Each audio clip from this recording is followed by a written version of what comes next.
Hey everybody, welcome back to another episode of Factional Fight Plays Wurm Online. My name is Adam, and as you can see, I'm flying solo once again. I am here at the Impalong. We took a bit of a trip and sailed over to here, and as you can see, the sheer amount of boats tell you the number of people that are here. Let's take a look.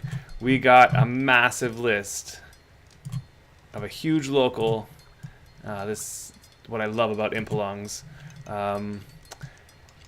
Yeah, got everybody here.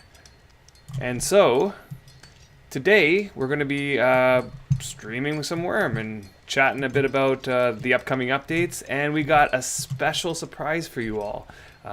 We have a couple special guests coming on to the show, and they will be with us in just a second. Hey, Kimmy and Pink. Thank you for that raid. Thank you so much. Welcome, welcome. So as I was saying, we have a special show today, and we are going to be getting a sneak peek at the brand new content that's coming to us. Particularly, we're going to be taking a look at the new tutorial stuff that's been teased, and we've been sort of getting hints of what's sort of happening with that. But I can't wait to get a deeper look and to ask some questions and to get right into it. Let's see who we got here. Budzilla, how's it going? Wurm Legios, how are you doing? Serafina Wurm, and of course Kimmy and Pink, welcome to the show. Glad you all can make it. Let's just take a little tour around here. I kind of wanted to start in the Impalong because, man, this place is perfectly set up for an Impalong. Just having a blast going around. Hey, Enkin, thanks for the follow. Thanks for the follow. Let's see, who's this? Who do we got here? Ah, Budzilla, you're right here as a wolf. And there's Nikki. Okay, let's go up here and just take a look and a little bit of a tour of the Impalong. If you haven't ever been to an Impalong, what have you been doing with your time? Because, man, this stuff is like exactly what Wurm is made for. It's like the biggest social event around where tons and tons of people come, and the veterans help out the new players. There you are. This is, I believe, this is you, Kimmy, eh? Saray? Yes. And everybody just helps out, imping each other's tools, and this setup is just insane. Like, this building is huge, and it has, I guess this entire level is set up specifically for the smithing stuff. And, you know, I can't imagine the amount of work that goes into making an Impalong. Hey, Serafina. Thanks for the follow. But yeah, like just the permissions and making sure everybody can access what they need to access. Necro, thank you for the follow. Awesome. All right, let's take a look. This place is awesome. A little garden gnome here. Nice little decorations. I should take some notes here because I'm working on decorating. Hey, there's a GM model. I missed who that was. Yeah, I'm working on that decorations, and man, I'm just daunted by the sheer amount of work that I have to do with that, and how much I have to learn about decorating. Hey, Midkiller, how are you doing? Crete from Delhi. Crete, I recognize that name. Yeah. Adolescent beef-along. No doubt spawned by some GMs. Yeah, so this whole area I think is the carpentry floor, and then if we go up one more level, we'll get to the priest. Now this is just like I've seen this now at a couple different Impalongs where the priest level is up top, and that makes it so that when sermons happen, everybody below counts towards that sermon. I think it's just beautiful, beautiful sort of setup. Yeah. Huh. An old Impalope. An old Impalope. Hey, Draka. Yeah, we met earlier. Yeah, we met earlier. That's one thing I love about Impalongs. It's just the sheer number of people and everybody who comes out to these things are just like huge fans of Wurm. So it's like like-minded people, and you get to chatting with some people, and next thing you know, you make some friends that you wouldn't otherwise meet, especially if you're a hermit type in this game. And yeah, like the very first Impelong that we ever went to, we met some people that we still talk to this day, and that was probably 6 years ago or so. So yeah, Impelong is a great place to meet new people and to make some friends and make connections. And if you're a new player, get your stuff imped up, and if you're a veteran player, to help out new players and also to work on your skills, which is one thing that I plan to do. I plan to spend a lot of my time in front of the weaponsmithing station because I really want to work on my weaponsmithing skill. It's currently at about 70, and it goes slow. So any amount of help with that, I am gladly willing to spend the time. It makes a big difference when you are imping things for other people and getting skill at the same time. It's like there's a little bit more motivation to keep going when you're helping out other people. And then, yeah, if you compare that to just like making your own, let's say, long swords, you just make a whole bunch of long swords and imp them up and put them in a bin. It's not as, I don't know what it is. You guys feel the same way? And how many of you guys are out at the Impelong too? There must be a lot of you have to be here. Like, look how many people are here. It's just insane how many people are in the local. You know, and it's amazing how far this game has come, to the point where we can have this many people in local. I remember at the first Impelong, the lag was just unbearable, and there might have been the same amount of people as this, but man, the models were not the same. I think at that point, you know what? I think it was at that point they had just added the new models, so that might have contributed to the lag. But yeah. All right, so I think it's that time to crack open my beer. Today, I am going to be drinking a Mill Street Vanilla Porter. This is not the first time that I've been doing this on this stream. This is probably the second time you've seen me drink Vanilla Porter. It is my favorite. It's got to be like 1 or 2 on my top list of beers. So yeah.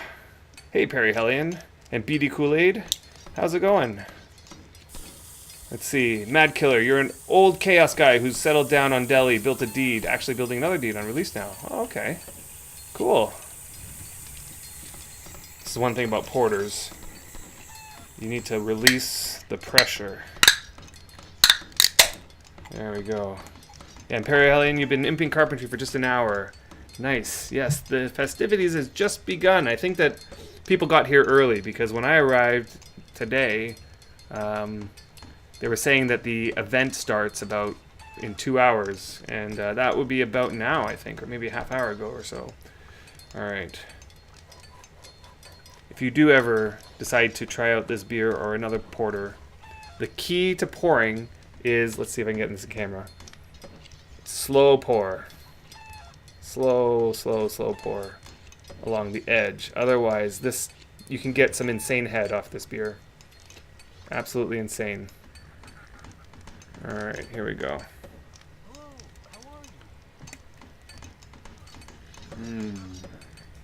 Ah, yes. It's got to be my favorite beer. All right. So, now that we've got the Impelong described, and you know what? I think we might be coming back to the Impelong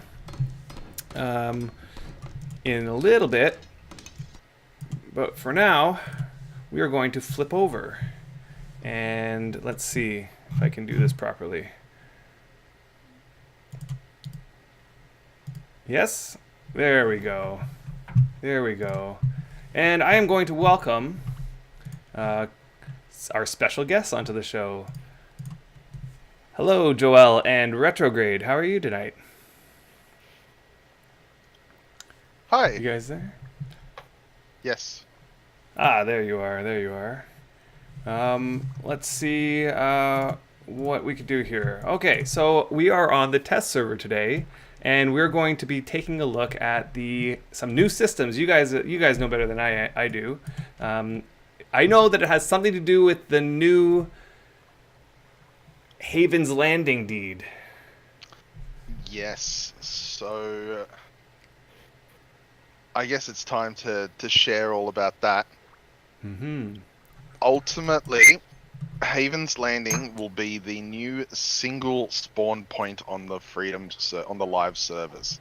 Players will go from a very short interaction and movement within the world course on Golden Valley and spawn directly to Haven's Landing at the end of that.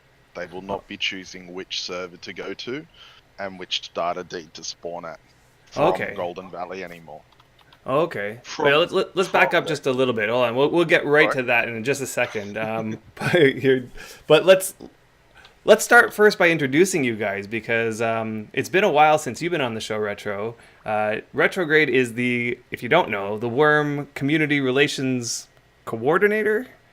That's correct. Is that right? Yeah, I keep messing that up. Did that name change like a few times now? No. It's basically changed from public relations to community relations when I took it over. Oh, okay. And describe for our audience what that entails. A lot. I'm the liaison between the devs and the players, handling most feedback, handling, the announcement of news, also taking feedback from players to devs. I'm also the front man for the dev team, the one standing up, selling everything that they're doing, and the one that joins these sorts of streams to talk about issues. Awesome. And big things coming. Well, you do a great job. I look forward to the fortnightly news. Like, I'm literally there clicking refresh on my browser all day at work, just waiting for it to come in. And we also have Joelle on the stream. Joelle is a new member of the Wurm team, if I'm not mistaken. You are is it also the Community Relations Coordinator Assistant? Yeah, the assistant community relations queen. Yep. Yeah. Queen. Queen. There it is. So am I the community relations queen, and you're just the assistant queen or something, or what? So how did that come about, and what sort of roles have you taken on since then? Well, I started out as a CA about 2 years ago, and just fell in love with helping new players and being a part of the community. Then I became a CM and decided to venture into Retro's team with community relations assistant. And with that, I didn't have a whole lot of responsibility, just mostly happy, like if there's, I don't know, a conversation about how things are going in global, just getting feedback and that kind of thing. And now that I am his assistant, I just kind of help him with whatever big projects he has going on. I've been doing some events on social media. Yeah, just more of a face, I guess. Well, you're definitely putting yourself out there because right away it was well apparent that you were, working on stuff. I really enjoy those community competitions. By the way, they're really fun to read through and to follow. Oh, and good. Yeah, just having a lot of fun with that. Bloody Drongo, how's it going? Just saw that you entered in there. How are you doing? I watched your VOD and was thoroughly entertained. Really enjoyed it, and I am now getting a sneak peek at what you got a sneak peek at. So, hopefully you're better at the game than he is. It's not hard. I felt bad for Emu there, because I don't know if I'd do any better than he did on that stream. Although one thing for sure, it definitely looked like he had a ton of fun. You looked like you had a ton of fun fishing away. Especially the spear fishing looked a lot of fun. I'll be back in one moment. Okay, sure. Okay. So, let's see here. I am not sure what we're doing here exactly. All I know is that we spawned in onto the test, and we are going to be taking a look at some things. Maybe you could shed some light on that, Joelle. Well, we're going to be going through the new tutorial system as if you were a brand new player. So we had you make a brand new account on test, and you're not going to have like skills or anything, and we're just gonna see how a brand new player would interpret the new tutorial. Okay. So I don't know if we should. Oh, he's back. Yep, I'm back. Saw you running around. So I'm gonna have to put on my newbie cap and like completely forget that I know anything about this game. Yes. Yeah, just pretend you're emo. If you type in chat, Yeah. I'll type it out. Test/test with a capital T TUT, Yeah. like that. Okay. It will bring up the tutorial. All right. Well, it looks like I lost the rest of my UI. Okay. Yep, that's on purpose. So this will be a welcome to Wurm. And tutorial. This is there's what a new player- Farron. Goodness. Just a little bit of background why Brian's not with us today. Last minute, like literally last minute, he sends me a text saying he's not going to be able to make it. So in other words, he bailed. He bailed. But there he is in chat. So let's. I'm gonna wait for a message from him to see where he's at. He might be on his way home. Okay, so let's see here. Welcome to Wurm. This tutorial will show you how to get started in Wurm. Click next below to get started. Is there anything I should know before moving forward here? So there will be pictures and stuff within it. Okay. Short little pictures and GIFs of everything. At the moment, they're not in yet because I'm the one doing it. And I've been slow and distracted with a lot of this work.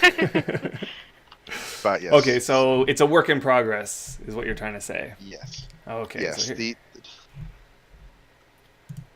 Apparently the stream chat is over the text box, so you'll have to move the text box out of the way. Got it. I see it. Yeah. Okay. So there we go. So looking around, click and hold the left mouse button, then move the mouse to look at your surroundings. There we go. Okay, next. Oh, and it keeps popping out into the corner there. Use WASD. Okay. So it allowed me to use next after I pressed it. Okay, good. Work in progress. I'm guessing there's like some flashing UI elements on my screen. Yes, that is Yeah, that's that on is purpose. intended. Oh, That's I see. intended. Oh, okay, I It see it now. Introduces each window and what its purpose is. Ah, I see. Okay. So enable climbing mode by pressing the climbing button in order. Okay, so I see. So when I click that, then it gets... What happens if I click skip stage? So at the moment, I don't know if that's going to be in the final thing. It's just for testing or for allowing, like already established players to just skip through it. We've discussed whether we allow skipping individual stages or whether we just have at the very start you can skip the entire tutorial. You know, if I had my opinion, I think that at the beginning, the choice to skip the entire tutorial would probably be better. And the reason why I say that is because a brand new player will most likely always choose not to skip it. And then a veteran player can then just skip the whole thing.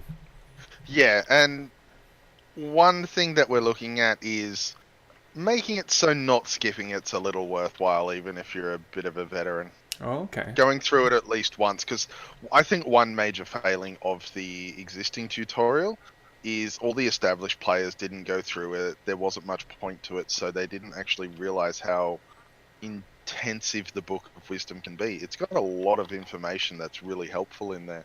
I And see. so we kind of want to encourage at least established players to go through it once or twice to sort of have an idea of how it works. So if a new player has an issue, they can help them a bit better. I see. So I there see. might be a reward for going through, maybe. Okay. So Brian is drinking it up and having a happy holiday. Aw. That's what he's doing, yeah. Having fun. Okay, so let's see here. Movement. Some lands in Wurm can be too steep. Okay, so that's the climbing one. I'm going to have to keep Yes. moving this over here. While climbing mode is enabled, you walk a bit slower and drain a bit more stamina than usual. Disable climbing mode by pressing the climbing button again. And it waits. Okay, good. So Yeah, the that'll only- have a little... Sorry, now you go. Yeah, it was only like the skip button. If I accidentally clicked that one, then it would completely skip the whole tutorial. So I guess when I was saying before that it would be preferable to have the option right at the beginning, I think it's preferable instead of having this button here that I could accidentally hit and skip the whole thing. Yeah, I that is a think good point. that button's meant to skip individual stages, but I think like it's been changed a few times, so it may be just accidentally sitting there to skip the whole thing at any point. I see. Yeah, if it skips that stage, then it would go to the inventory stage. I see. Keep an eye on your stamina while moving, climbing, doing actions. Running out of stamina can lead you to your character getting tired and walking slower, completing actions slower, or possibly failing or falling from a steep slope. I see. Okay. I am pretending to be a newbie. Yes. Okay. Next. F3, inventory items. I see. So like it's leading the player through like activating the UI and bringing up things. That's kind of cool. Yeah, And slowly that's why it populating all the went away screen. at first. Mm. The UI as it is has a lot of information in it, and there's going to be no way around that. Even if we bring in a fancy shiny new UI, there's Mhm. still a lot of information to know. So, yeah, getting players aware of what each thing does and what to look at and for is part of this. Mm-hmm. I see. Okay, so here's the quality level and damage. Okay, good. Starting out, you'll have some items. Okay, very good.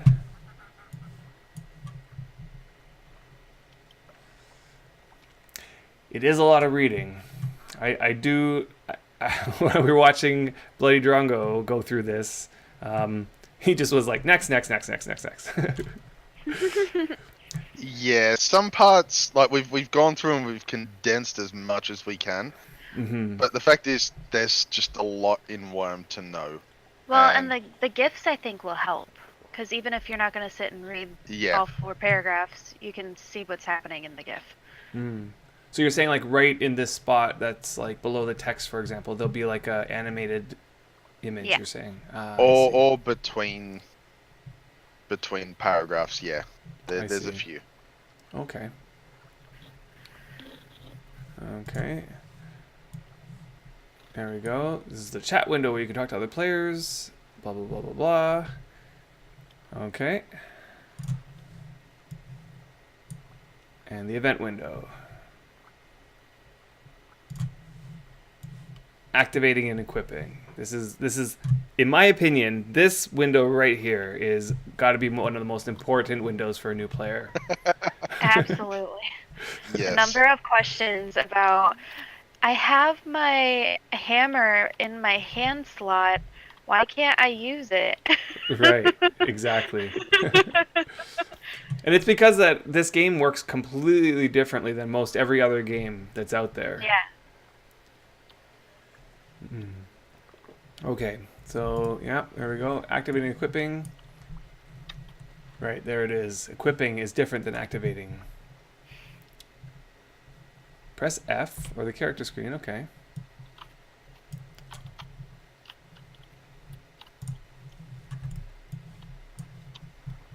Who wrote all this, Retro? Buddha did. He did a really good job. Yeah, it's more words than I've seen him write before. And he hasn't called anyone an idiot in it. I'm actually really proud of him. Yeah. Don't be an idiot and put your hammer in your hand slot. Yeah. Hey, Buddha.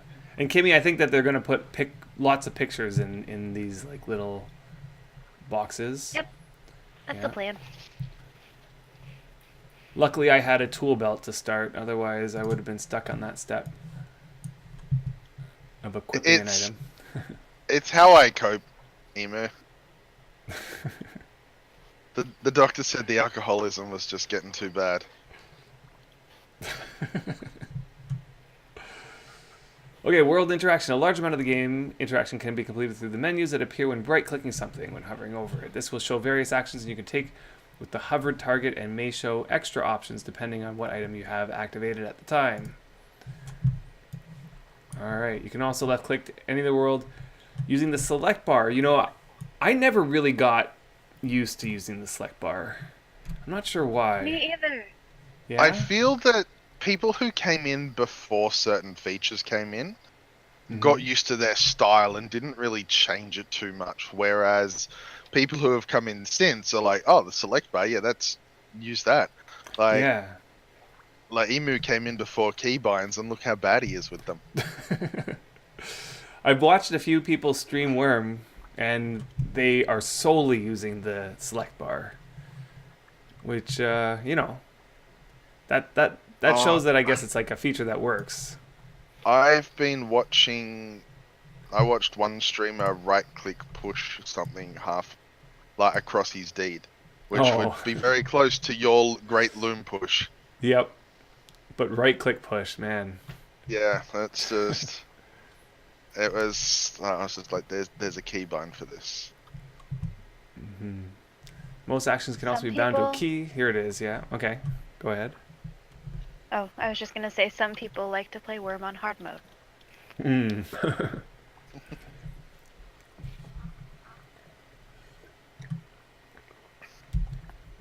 So I use select bar for mining mostly because you don't have to have the tile highlighted. Is that right? Mm-hmm. So how does it know what tile that you want to mine? Because it's in the select bar, and then you can do the select action. Right. When you select items, it puts it in there. Yep. Oh, hey, Bloody Drongo, thank you for that host. Thank you so much. You know, I got to get better at that, knowing how to host and raid. I always forget to raid, and then at the very end, I raid after the stream has been turned off, which works a little bit, but man, I just got to get better at it. Dropping and taking, okay, yeah, drop a pile dirt, blah, blah, blah. See, so I was thinking about this whole tutorial thing and like the pop-ups and things, and I thought, you know, a brand new player taking in all of this information, chances of them remembering it over time, like even if they read it all, like information such as this, I feel like retaining it would be hard to expect for a brand new player. And so I thought, you know, how could you make this information more meaningful to the character? And the idea came to me that maybe what if like the player's running around and they finally figure out that they can dig by activating their shovel because there was a tooltip that told them that, and they go to try to dig, and then at that moment this pop-up comes up. Well, see, that's where there's two different aspects of this tutorial. The first aspect is getting a condensed little bit of information there for them to sort of know the very basics. They know how to move around. They know the difference between activating and equipping, right?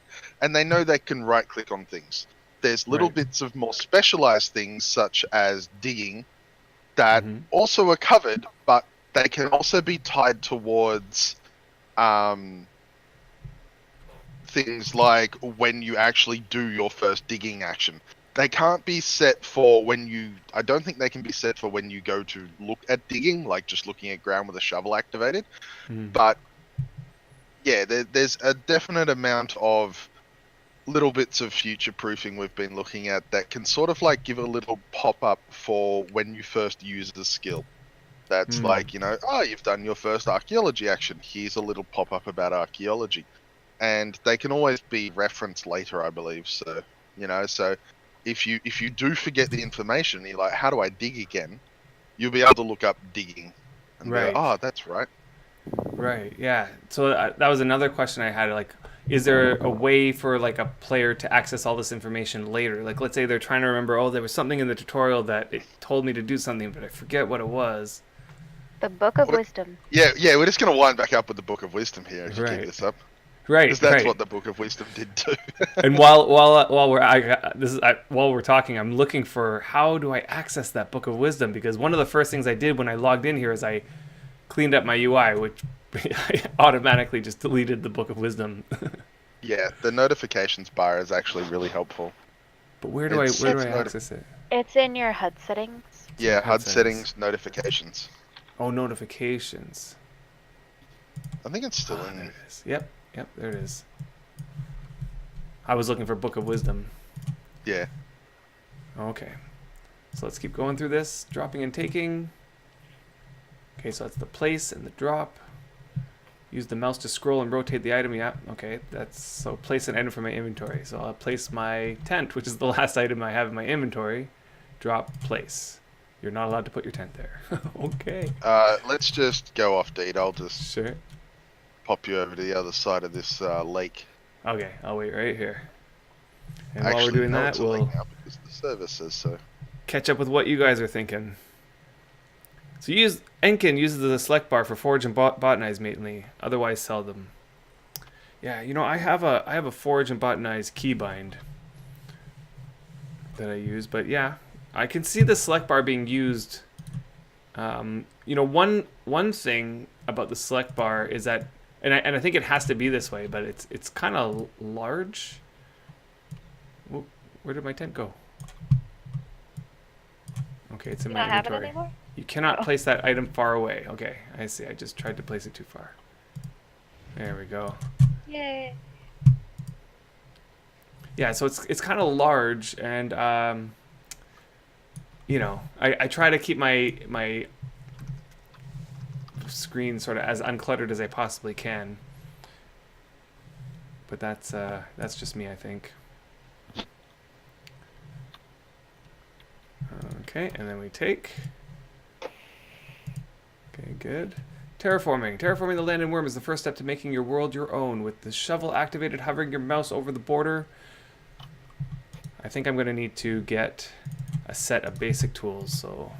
Oh, let's see to here. answer your question before, Griffin, I just pressed skip stage and it has an "Are you sure?" Oh, Uh-huh. okay. Okay, so that's good to know. Ooh, look at all these options I have on the test client. Neferant says that he has one keybind for everything. F. I am so on board with that. I use E and R for everything. If I do anything else, I literally just rebind E and R. E is imp, R repair, E is action, R is toggle climb.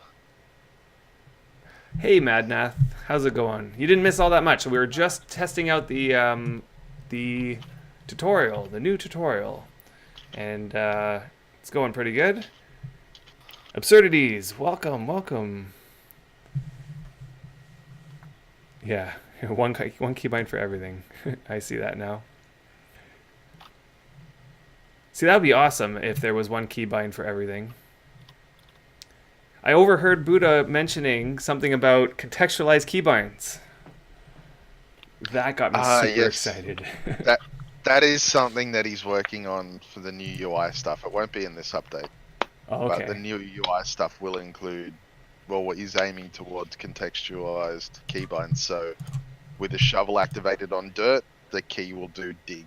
With it activated on a hatchet activated on a tree tile, we'll try to cut it down. That will definitely help my keyboard because I've gotten to the point where every key is bound to something and it doesn't fit everything. It's That's hard for me weird. to remember what key is what. I always end up rebinding the same key. Yeah. So it turns doesn't out that take the long. basic tools don't come with a shovel. All right. Let me maybe just I'll get need you a one. shovel. It does actually, but it ended up in your hand slot. Oh, Did that's it? right. Yeah. Yes. You are now currently wielding a holding- shovel. There we go. All right. That's test And- server for you. I need to go a little bit flatter. Look at me go with my shovel and my pickaxe. Oh, because you can only dig up to 3 slope. Yep, 3 slope. Here we go. Newbie. Perfect. There we go.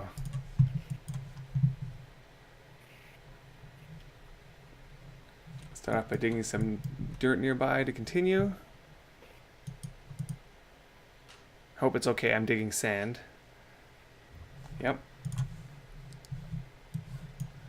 It better be okay that you're digging sand, otherwise it's Okay.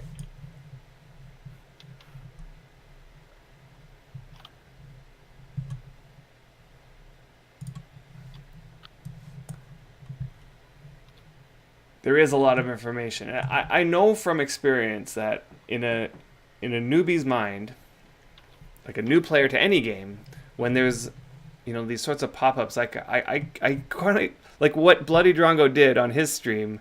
There's that instinct to do that, just skip to the next, because they just want to get to the actual playing.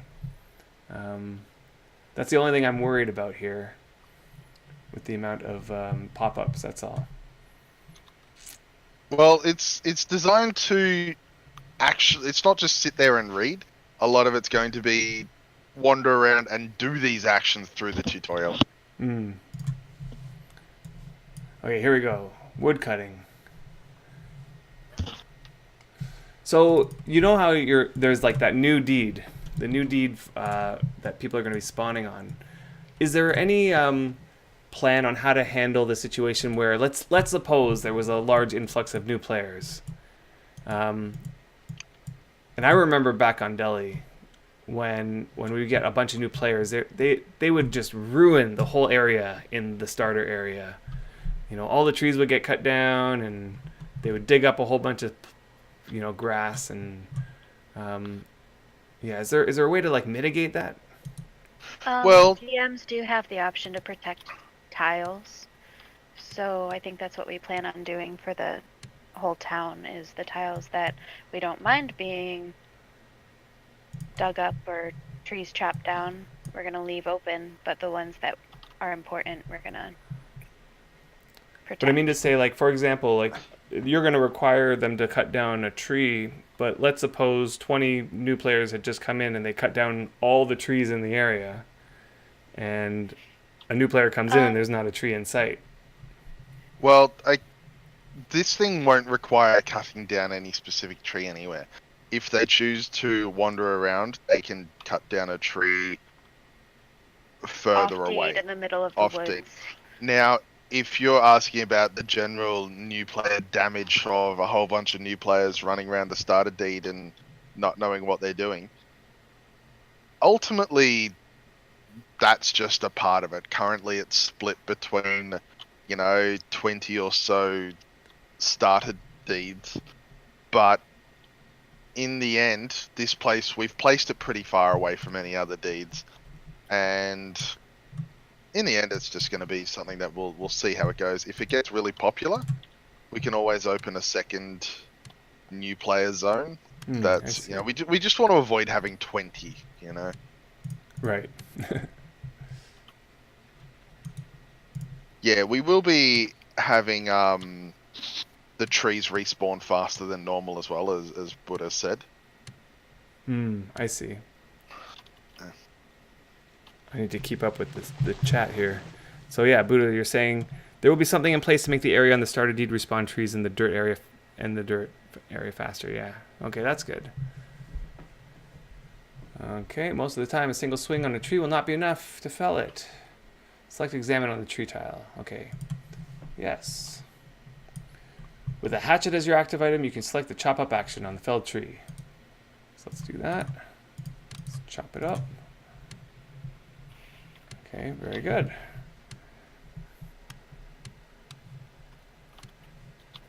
I'm doing good as a newbie. You really are. I'm impressed.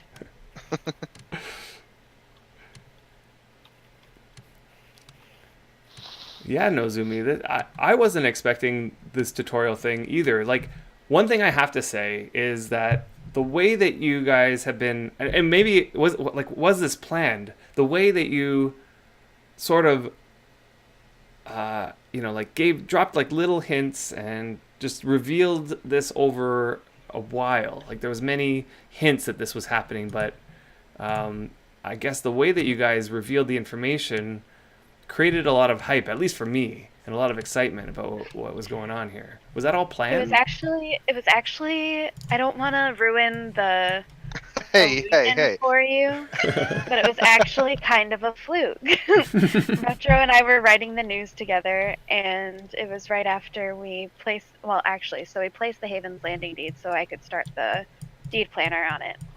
Okay. But we ran into some issues with people asking, like, why did Retro place a deed? What's happening? They were doing all these conspiracy theories, so we decided, yeah, we have to say something about it in the news. But we got stuck because we couldn't figure out what to say without giving it all away. And so I made a joke. You should just post the Twitter feed and, ooh, what could this possibly mean? And we went with it. And I think you have had the best reaction to it of all, because you've just been so hyped about everything, and it's been really great to see your reactions to all the different hints being dropped.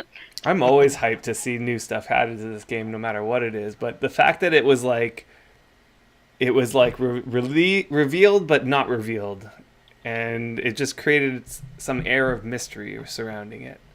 I think that's what added to the hype, Yeah. at least for me. All right, Well, let's make I'm some. glad I Kimbo. could make you happy. Yeah. The tutorial itself is, I think you, Farron, and I have had discussions about it, Mm-hmm. and it's Buddha and I have sort of sat there and racked our brains about what we feel needs to be in it. You know, what players need to learn instantly, and then what can they learn afterwards? Because a lot of the game is going to be learned by doing. You know, reading about something is not going to be the same as doing it and being like, ah. So we wanted to teach basic interaction, basic actions, and how to use the wiki. You know, using the wiki is also another big thing, because ultimately, without that, I think players aren't going to actually be that. You sort of can't teach everything. You know, you could have the entire wiki that they've got to read through before playing. And they still wouldn't know half the stuff. A lot of it is just do actions and learn from it. Yeah. I like this part where it's leading you through how to use the crafting window. Yeah, this is good. Yeah, that's a big one.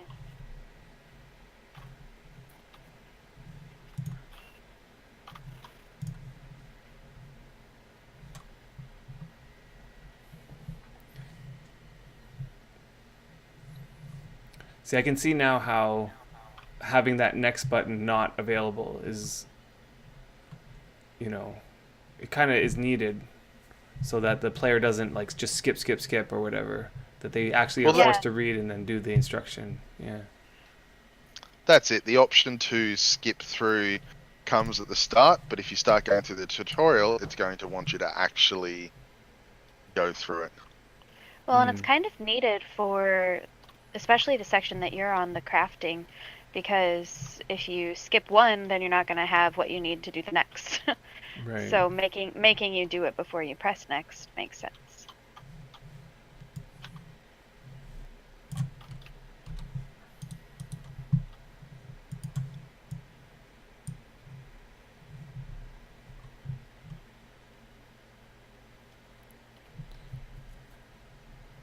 So Faz Purple, how's it going? You saying should make a reference to their skill going up and what that would mean for future gaming, i.e. 70 carp to make large crate. There's not heaps of situations where items are skill locked. Skill going up usually makes things faster and easier to craft and higher quality. But I think it's mostly carpentry that has skill locked items. Right, carpentry is like Carpentry one of the only and fine ones. carpentry. Yeah. Hey Catspur, how's it going? It's Melina. Yeah, it's Milena. I get so smiley when Melina's around. She just brightens my day.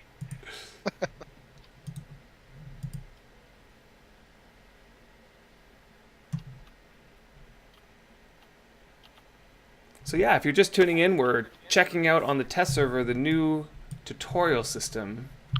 we're trying to put on our newbie cap, so we're looking at this from a perspective of like you just logged in for the very first time and trying to figure out what's going on. And it seems like the instructions are pretty good, like in terms of leading you through all of the basic things that need to be done. I'm really enjoying this, although I'm failing miserably at making a campfire. Oh no. Hey, it's the new player experience. Yep, it's the new player That's it. experience. There we go. Woohoo! I remember the reason we actually ended up building a forge when starting out was because we got sick of failing campfires. We built a forge because you could light it and it would always succeed. So we built a small cart and my friend dragged it all the way through the Independence Freedom Canal, dug it full of dirt, clay, so it was 100 clay, and then dragged it all the way back. That was like my a whole day's task, was literally going and getting 100 clay.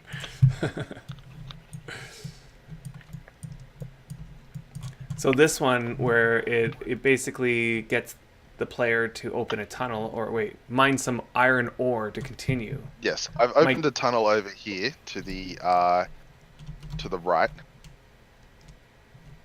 To the over here To direction. the right, Yeah. from which way am I from? Okay. North. So Where's my compass element? Here.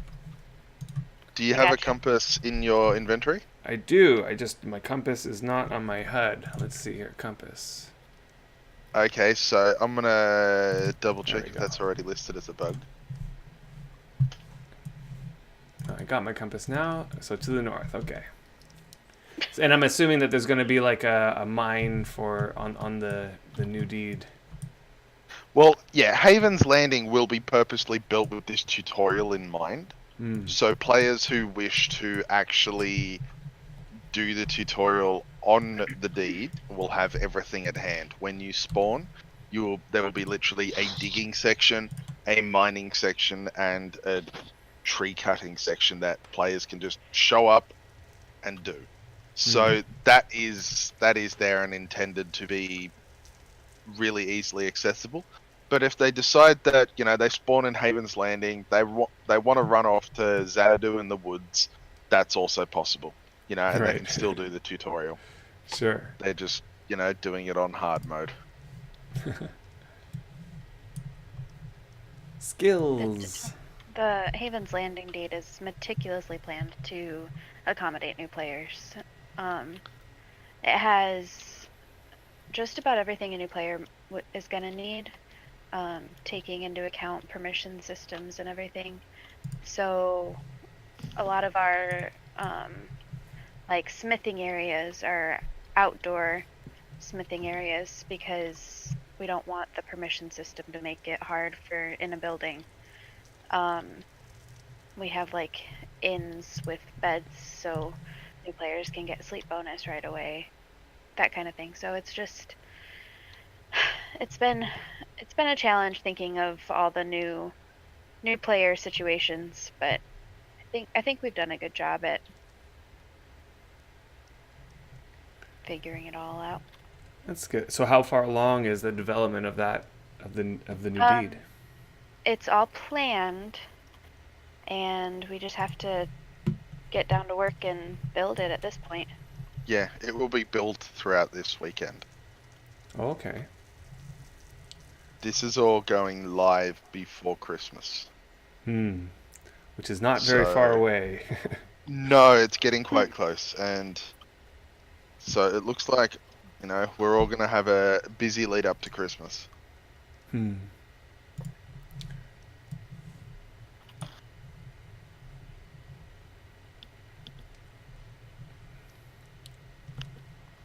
good, though. It falls right around the time where I have a couple of weeks off, so should be around for questions and fielding problems and And Zensumi, thank you so much for that follow. He didn't say which Christmas though. Yeah. So for combat, will there be something on the deed for them to like test that out, or is that Oh, is yeah there a combat section? yeah? So The I'm reading last through this time combat I went section here. through it, when it ended with mining, I think. Okay. Well, I just finished the mining, and then it went on to combat, Huh. and the fight window just came up, and it's telling me all the things about how to combat. So it's just gonna tell you about combat. It doesn't make you fight something. Okay.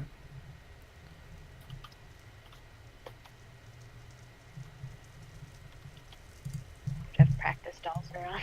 It's fun. Maybe it Just should as get a, them to equip their armor and their weapon or something like that. That is an idea. Sorry, what were you going The to say? tutorial is a little bit long, but it's designed to be done on a live server while actually playing.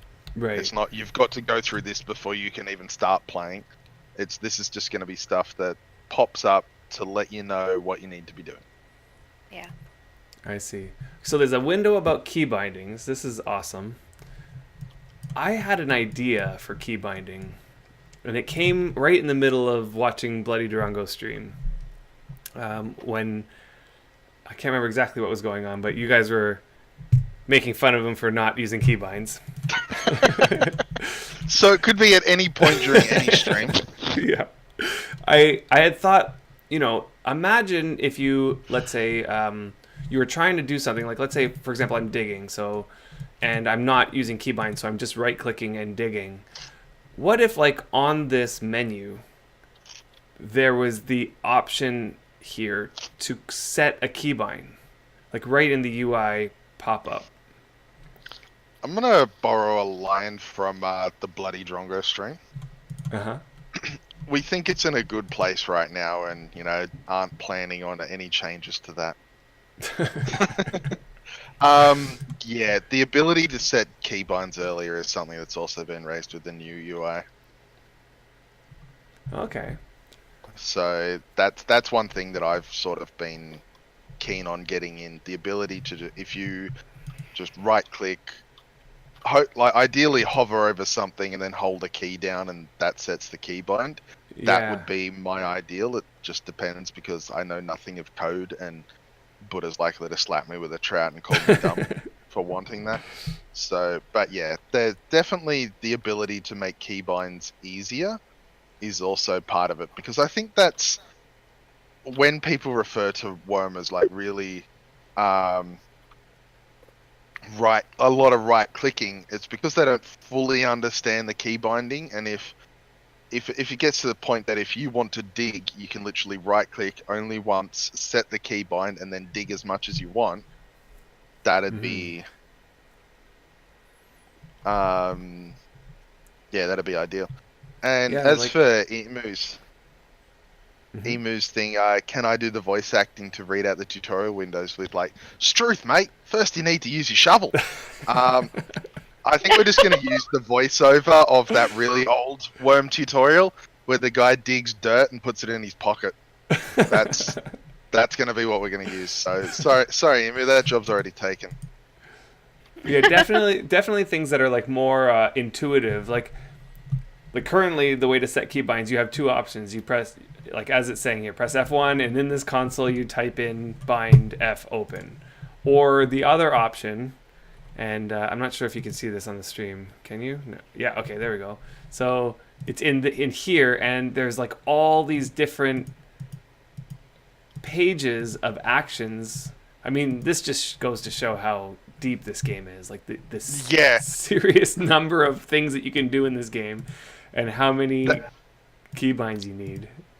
That is the struggle, because a lot of games come with like a preset keybind of every action you can do is already on the key. We literally don't have enough keys on a keyboard to put in every action. Right. So it makes it a little bit awkward, because obviously there's going to be some form. Now, I remember the day I discovered quick switching, and that was like a mind blower for me and a game changer, or a game blower, as some might say. Which is what I almost said. Oh, it's not going back to my game. I think you gotta play around with it again. You gotta close the settings, and then Settings are closed. Let's see here. you hide the window and then bring it back up. Let's see here. There we go. Okay, let's see here. Hey, Gaffer. Welcome, welcome.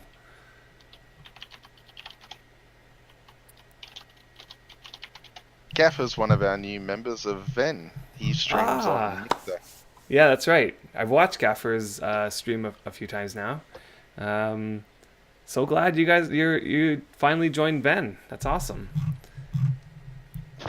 I think we got most of Ven in here already. Yeah, we really do. Yeah. It's a Ven reunion. Okay, let's keep going through here. Reunion. So that was keybinds. Wurmpedia. So here's where we get to the important stuff. And we are working on better integration with the Wurmpedia.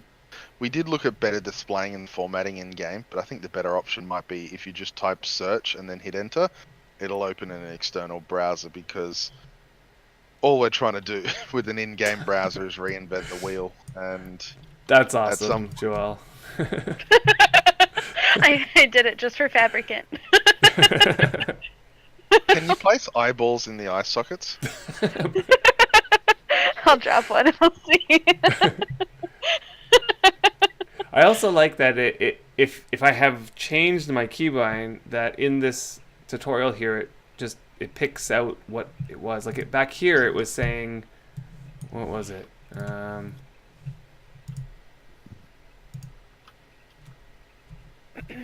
Oh, it was way back. It was way back when it was asking me to open my character window, and it said to press F.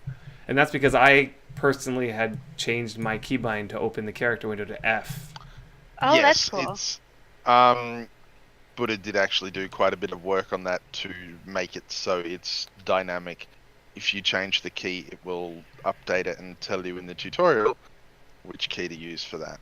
Mm-hmm. So Gaffer, what did you miss? We are on the test server, and we're just checking out the new tutorial system. So as a new player coming into the game, you're going to get the option to go through the tutorial, and it's going to look like this. It's like a series of instructions that lead you through doing stuff in the actual game. So it's closer, I feel, to the older tutorial in that it's leading you to do things, and you have to complete those things before allowing you on to the next step. But the actual tutorial itself is going to, like, the new character is going to spawn right into the main game and have to interact with, the environment in the main game, like on Independence, and it'll lead you through a whole bunch of stuff. They will spawn on a little brief obstacle course on Golden Valley, because that's what handles the player creation and all that, being the login server. So they'll turn up there, they'll learn about walking, climbing, looking around. J-Berg's been working on a little tutorial course for that. Then once they do that, they'll be going from there straight to Haven's Landing on Independence. And of course, you got to have this line in here: macroing is not allowed in Wurm. Yeah.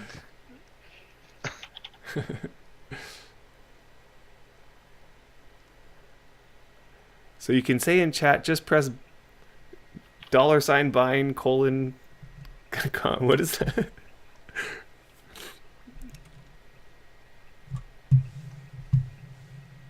If I type in chat game, is this real, or are you just like let's try this: $bind : dig. I can't imagine this doing anything. No bind. Huh. Interesting. I got it wrong. $bind. So it's going to tell me what I have. Yep, I'm dumb. Dig. But dig What? dig I should have bound. Yeah, I bound dig to Z. But it's supposed to tell me what I bound to. I see. Like, I know that there's a way in the console to do that. In the console, if let's say you forget what you bound to a certain key, you can type in bind just like the letter. and it will tell you what you bound to that key. Oh, did I type dig or dig? I see. So it needs to be capitalized. $, bind, dig, $. No, I got it right. Yeah, I did. Okay. And I just found that out earlier, not too long ago, the console command. But I'm still getting, so to open your inventory and it'll be correct for everyone. So I'm interested in trying to do this one. Okay, so press $, Yay, I got it right. bind, toggle, space inventory, end quote, $. No, I think it's like single. Single quote? Yeah, single quote, not double quote. I think I did the single quote. Let's see here. And it says F3.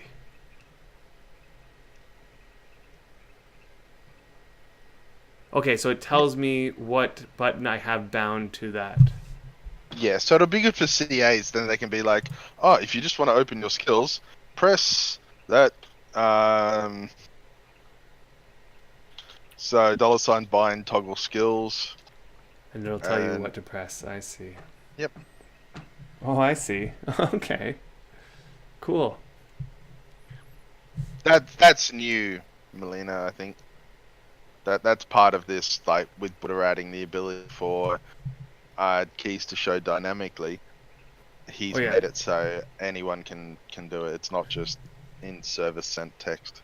So this stuff in the local chat that we're doing right now is new, but I think that the console command, the one that's in the console, if you just type bind, bind, and you press one of your keys, like for example, I press E and I press enter, and it tells me turn right.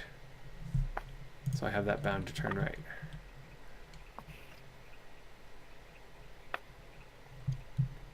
Okay, let's keep going through this tutorial. We're almost done, I think. I'm feeling it anyway. Profile and settings. A large number of settings are available in the game client. Okay, escape and press settings. Okay, press F. Let's see, body, icon. You know, I don't really do this very often. Manage profile. I haven't really looked in here too much. There was one thing I had to look in here for, and that was, what was it? It had something to do with the, was it here? Something to do with the new cooking affinities. Fix cooking affinities, that's what it was. Yeah, that's default for new players though. Right, yeah. Okay, so let's see, next. Good luck! You've made it to the end of the tutorial.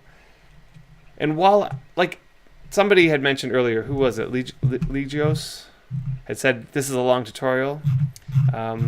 It is, but at the same time, I think that it kind of needs to be somewhat long to get the player to interact with the game enough to figure out what's going on. At least enough to start. At least, you know, like I'm thinking back to the old tutorial that I really liked a lot, and I felt like it took a good 20 minutes to get through, maybe 25 minutes to get through. But I felt like it needed that. Yeah. Yeah, it kind of does. You know, there's a lot to learn in Wurm. Given that players aren't going to learn all of it in months, it means a tutorial is going to take a long time.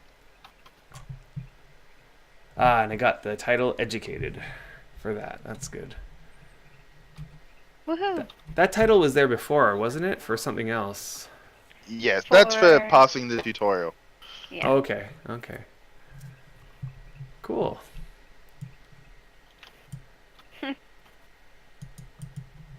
So before the show, Joel, you had asked if I'd be interested in doing something for the animations for that. Did you want to do that now, or is that something that we would do later?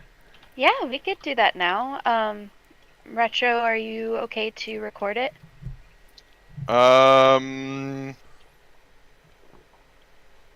Maybe? I mean, I don't have my stuff set up here, so just give Well, me a if few it if Well, it's moments. too much of a trouble, we can do it another time. That's okay. Should be at least possible to get a. So, some context. Before the stream, I asked Griffith if he would want to be a model for me. I'll just like Because pose and yes. that's what I was thinking immediately in my mind when you asked if I wanted to be a model. Like, what kind of Yes, model are we because talking about here? I've been watching so many of his streams from the car. Hmm. No. Um no, we need some of the animations. A lot of it's going to be just um, Retro going through and clicking the inventory button or clicking the tool belt or whatever it needs to be for those slides. But there are a few that are player model centered, I guess. So one that I did the other night when we were testing it out was the climbing animation, and Retro just recorded my character climbing.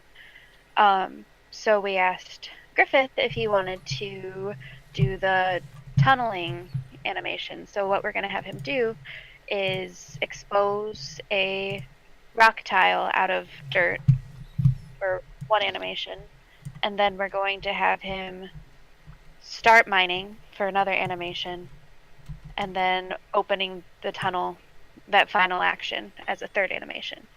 So first we probably need to get your character looking like you, huh? Sure. Do you have a mirror?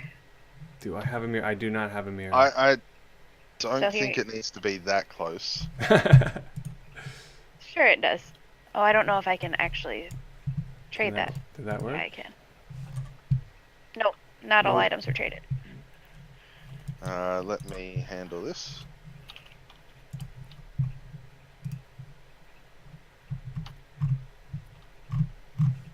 There you go, on the ground. Ooh. It's one of those new mirrors. Yeah, that's the one that can change your gender. It's also the one that can be traded, so.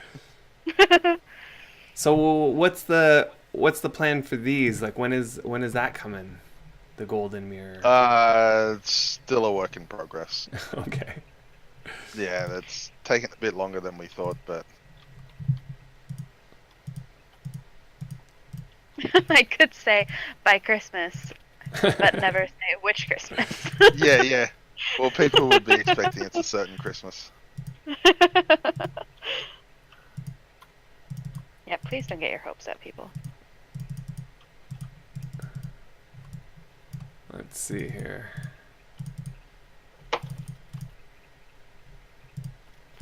I want to see more options.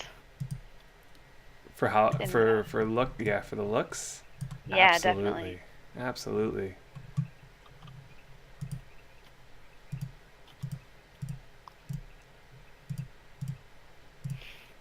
I would really like even sliders on weights and everything. That would be super neat. Sliders on weights. Oh yeah. That Yeah, would be so neat. I could be my true fat self. Different body types, different heights. Yeah.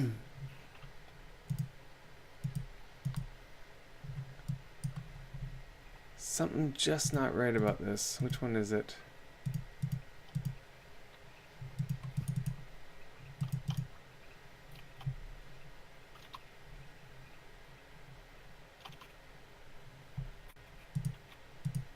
There it is. It's this one. There we go. All right, now I look like myself. Yay! And I was pestering Retro to make you a pretty cloth set. I don't know if he ever got that far. No, he did not. He did not. The newbie leather you can spawn should be enough. I mean, Oh my gosh, don't make him wear newbie leather. He is our model. We need to treat him. He's a model for new players. yes, for new players, I would agree with Retro here. That I should look like a new player. Because yeah. You don't want to intimidate those new players too much. That's true. That's actually why I took scale off for my and put on a summer hat. Okay, I'm so where just do we want to do this? In like the forest? Alright, if you Um, see there's 3 dirt tiles, I want you Okay. to dig on. Yep, I want you to dig on the corner of the between the first and second to the right. First So and you'll be second to the right. exposing the top right corner, like the northwest dirt tile to rock. Okay, so this one. Yep, and Alright. put your newbie leather on. Okay, I should probably spawn that. Leather. Here, I'll pick up the pile of items over here.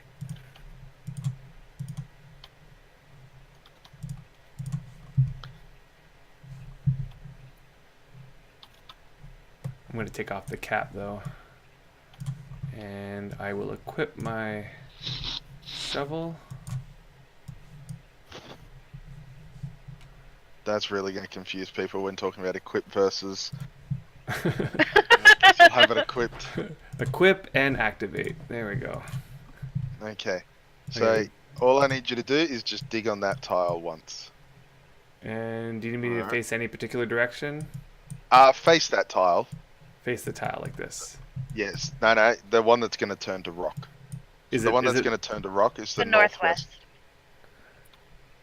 the Gosh, northwest? you're like There a we go. photographer at Walmart that's like like dealing with kids, and make sure you just tilt your head a little bit this way and look down. All right. Are you ready? Yep, I'm ready. All right. 3, 2, 1, dig.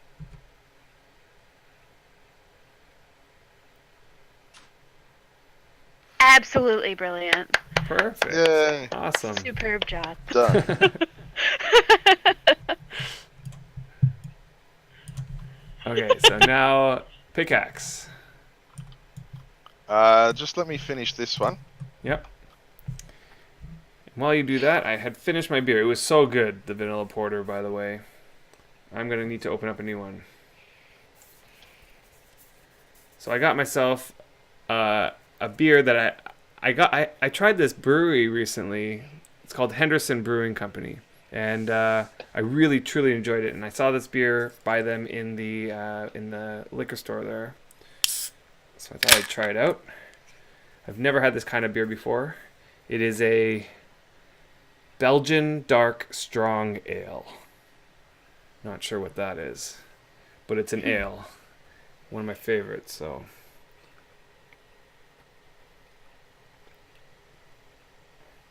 See how that goes.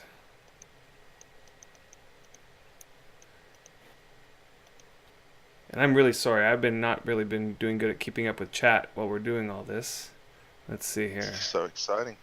So, Catsper, you're excited for the new mirror? Oh, you have a character that was Everybody's accidentally. excited. I know. I'm totally excited too. But yeah, especially for those that are in your situation where you accidentally create a character as a male or a female, like you didn't expect it to be the sex that it ended up being. It's actually very easy to skip past that in the registration page. Mm-hmm. I feel like it shouldn't be a part of initial registration, and rather, at least in the first time you use the mirror.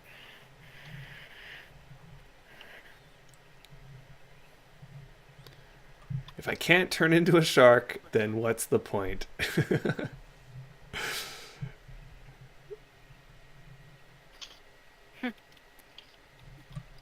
Yeah, it is easy to miss it because you're not expecting to choose your gender while you're registering for the game. I think that's. Well, and I think what I did was I finished my security question and pressed enter, and that just did the thing.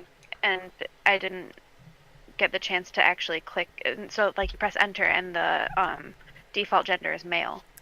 Right. So I didn't get a chance to click female before it submitted. Like maybe a quick fix for that, at least for the time being, might be to just make it so that it's not set to any default.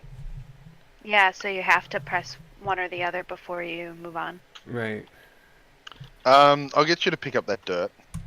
Okay. Standing in a pile of dirt. Alright, now we will go one action. Mining. Do we need a mining action and then mining the tunnel out, or no? That was what's on Buddha's list. Okay. Might as well do it, and if we don't need it. I think probably... I don't know. I can't speak for the tutorial. I don't know what... I don't think tunneling is even on the tutorial. Yeah, same view of that character tunneling to open a mine. Oh, okay. It's better to have more than less. Yeah, So we can- absolutely. Alright. Okay, I'll get you. You ready? Okay. Yep. So, 3, 2, 1, go. Wait a minute. Sorry. I don't have a tunneling option here. Oh, because I'm on trowel. Okay. Sorry. I'm all ready to What's go that? now. Hang on one sec.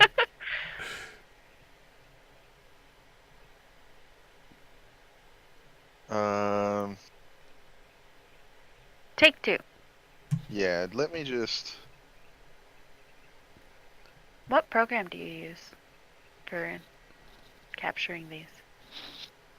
something. Something.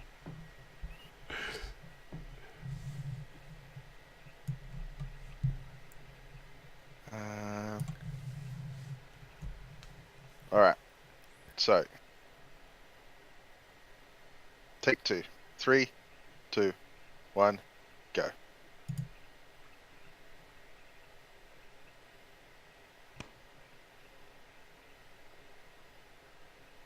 Beautiful.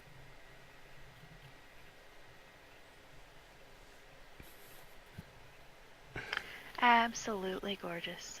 Told you he'd make a good model.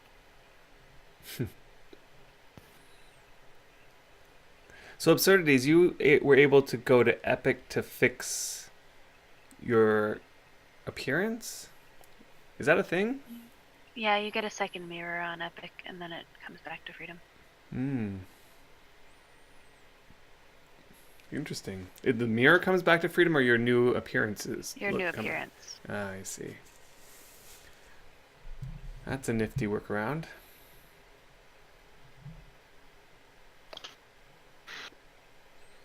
Because I think if you choose HOTS or something, you can have red eyes or something. Oh, I don't really? know. I've not heard that. Not sure that's a thing.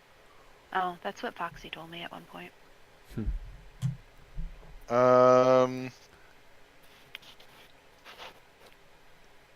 Okay, so we're gonna have to get it so it's almost able to be opened now. So I'm gonna... Isn't it funny how rumors like that start though? Like, somebody tells you this is how something works and you just take it as truth. Mm-hmm. And maybe they were pulling your leg the whole time. Maybe. Well, there's always funny things like that with Wurm. I mean, everyone has their own, like especially before Wurm Unlimited. Yeah. Everyone had everyone what knew how worked. things worked. Mm-hmm.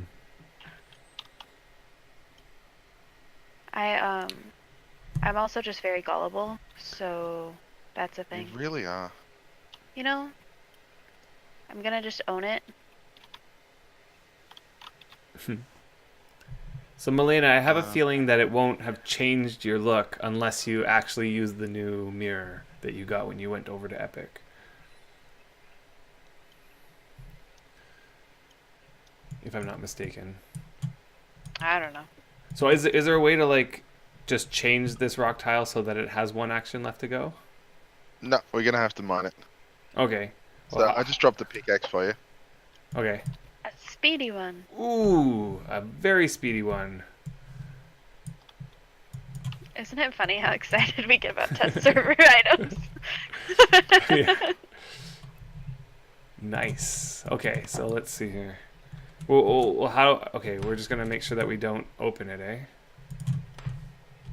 Yeah, if we open it, we're gonna have to start again. So This turns into one of those streams. I'm just gonna let you do the thing. I have no desire to mine today. Oh, it won't take that long after. With 99 skill and a supreme glimmer steel pickaxe. What fantastic wasn't on the table there? getting picky, feeling a bit extra. Are you? And only 100. I'll give you a fantastic birchwood one. Birchwood crude pickaxe.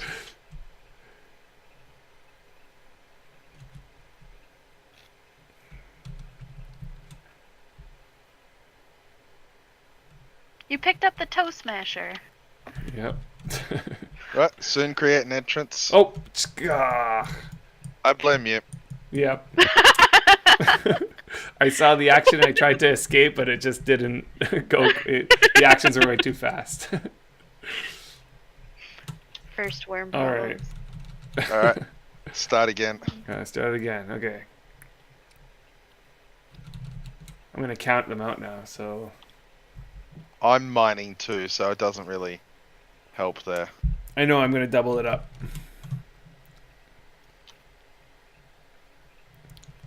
So we're at about 20 now.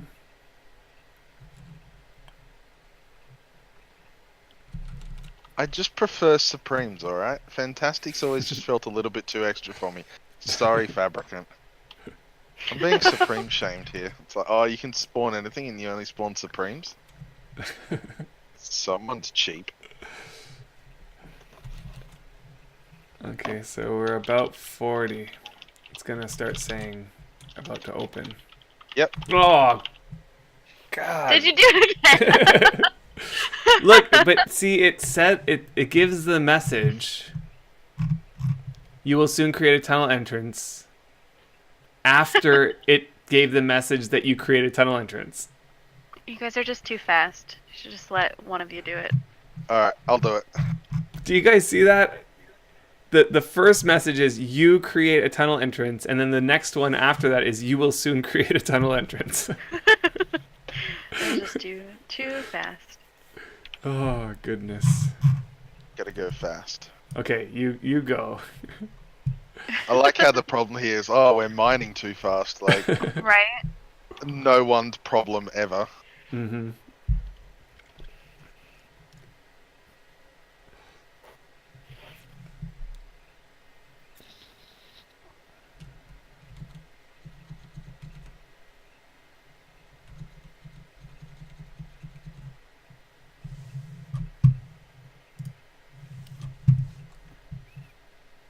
The Valray moon looks really cool at this angle. It's behind you. Does look really cool. With the clouds in front of it. Yeah.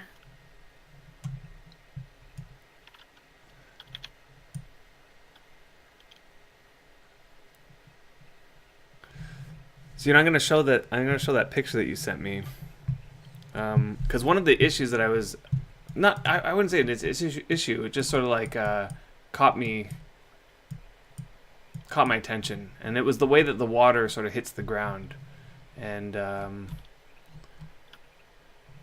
one thought that I had in my mind was that if the way that water normally hits the ground is that because there's some friction between the water and the ground, it sort of causes the water to foam up. And you had assured me that that was something being looked at. So let's see, can I get this up on the stream? Yeah, so that was the picture you sent me. Look how beautiful that looks. And so you have like this foaming happening up at the Let's see. Can I get my mouse cursor there? Yeah, you get this foaming that's happening right up at the front here. That looks Yeah, so that nice. was in the initial thing, but it did have some issues with how it looked. I think it is still something being worked on. Hmm. I know the issues with the water clipping through the surface with the waves. Yeah. It is being worked on as well. Hmm. Yeah, like I said before, Samul's a wizard, and we're not entirely sure that he's not AI at this point because he's just doing such magic with it. But yeah, that's stuff that will be addressed. Yeah. Yeah. Yeah, how the water clips right through the ground. And I guess that's just because the water level is always there, right? It's like under the ground somewhere. It was something, yeah, it's static and it's across the entire server, so it Right. kind of before it was always like there was always periods where the water would show where the ground dipped, but now because there's actually waves, it's a bit more obvious in parts. Right. Because, like, in some places where the ground dipped, like, it would look like there was a puddle there or something like that. Because the water was Yeah, stationary, it just didn't look like it was. But now, because of the waves, it's sort of like clipping through and coming yeah, out. it looks So, a yeah. little bit stranger. Mm-hmm. But alright, I'm ready to dig through this to create a tunnel. Okay. So let me just set up. Sorry, which tile was it? Okay, I see it now. Oh yeah, it's nighttime for you, huh? So, do we have any idea when we're getting the new water? I think that's planned to come with That'll this be new update. Yes, it is. Mm-hmm. So that will come in with the new update. Hooray! So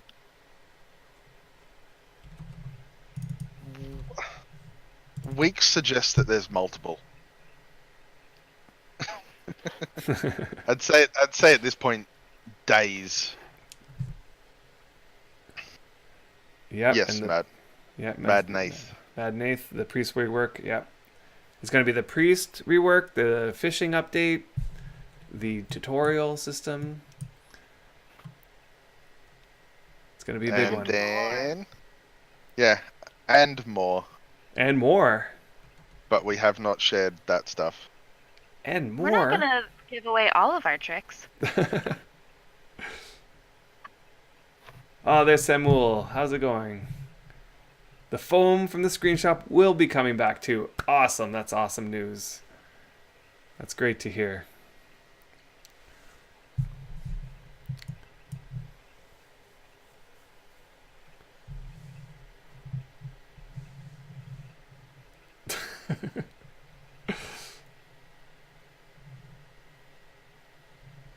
Elena's freaking out because she thinks that a GM's messing with her and making her fart. GMs can't do that, Melina. I'm pretty sure you just accidentally farted. And Yeah, look, it's okay. It's natural. Everyone does it. You're a lady. It's all right.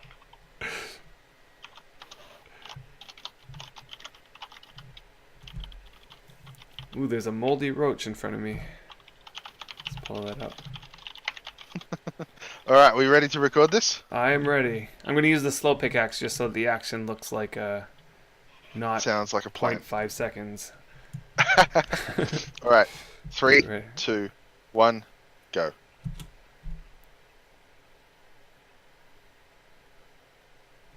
Okay.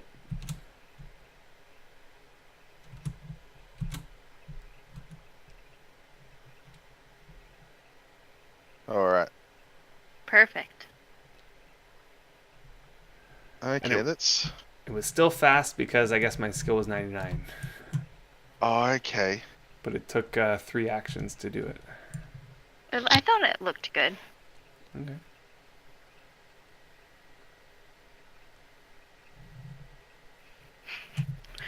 Melena just admitted to farting while running.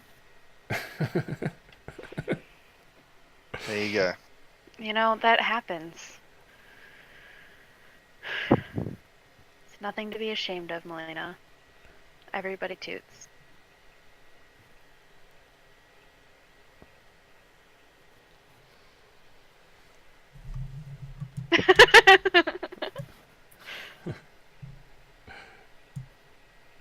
So how was it? Was it okay? Got to clip a lot because I had it running for a long time. Hmm. It was good. You're an A+ model. Work it. That's it. Vogue.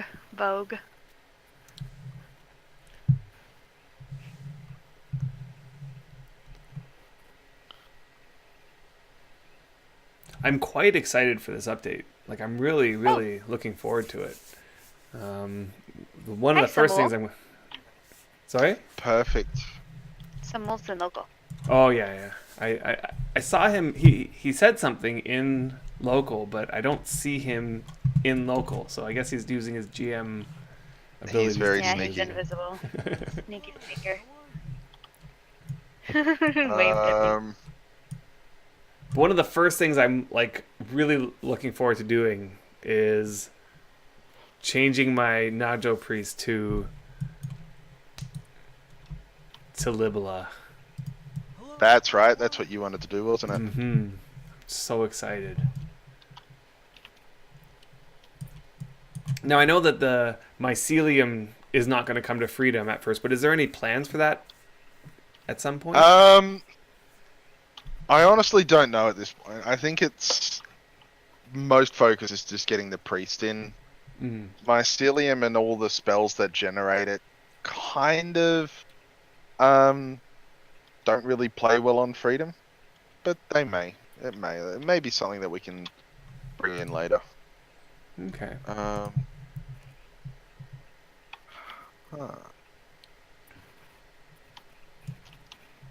So I'm trying to work out. I don't know if we can just. I'm just gonna mine through this and because I know I can set veins to be one action, but I don't think I can set just normal rock tiles too. I feel so fulfilled. I just examined this sign that says I am the beginning, and I got a mushroom. And then I examined the other sign that says I am the end, and I got a black mushroom. That's weird. I feel like that's... My life is complete. I am so fulfilled. So while I'm here, I'm going to sneak a peek at the fishing. Yes, do it. So cool.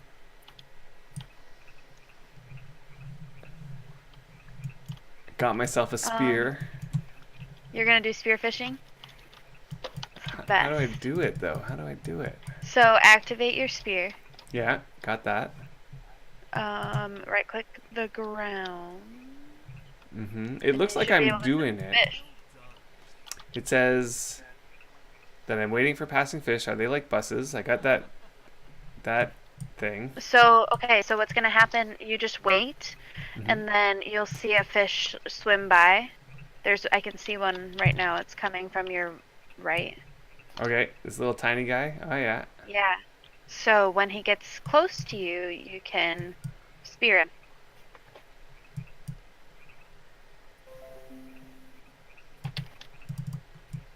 I missed the roach. And he got faster as he went away.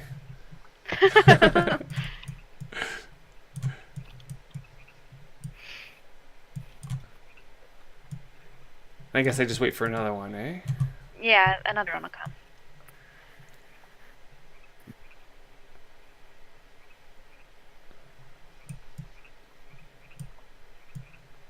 Oh, this is amazing. Like what's so good about it is that you're actually waiting for something that's in the actual game.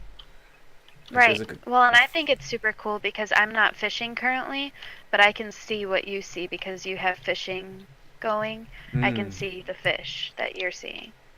And there will be animations for spear fishing, so you will see yourself spear. Net fishing is also an option. There's just a keep net, which is sort of like it stops decay on fish while in the water. Okay, yeah, I saw that. I saw that on the stream, on Bloody Drongo stream.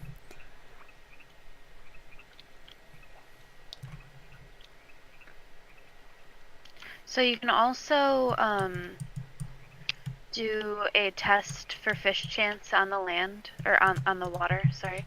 And it tells you what % chance you would get to catch certain things. Oh, okay. Is that something that's gonna be there in the game? No, I don't think so. I think it's just Oh, a really? test only thing. Yeah.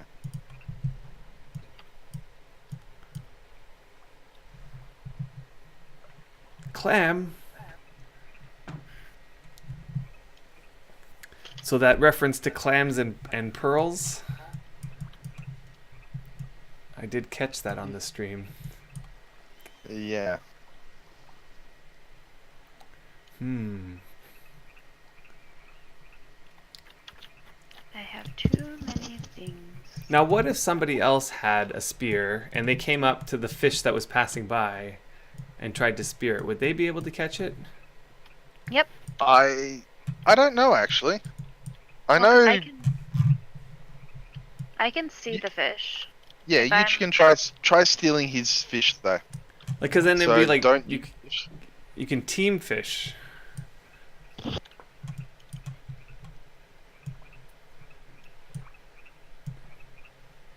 Oh, here's one. Ah! You're scaring them away. So Is your fishing set to 99? no. Or 90? Although my fishing skill is going up, that's actually pretty good gains.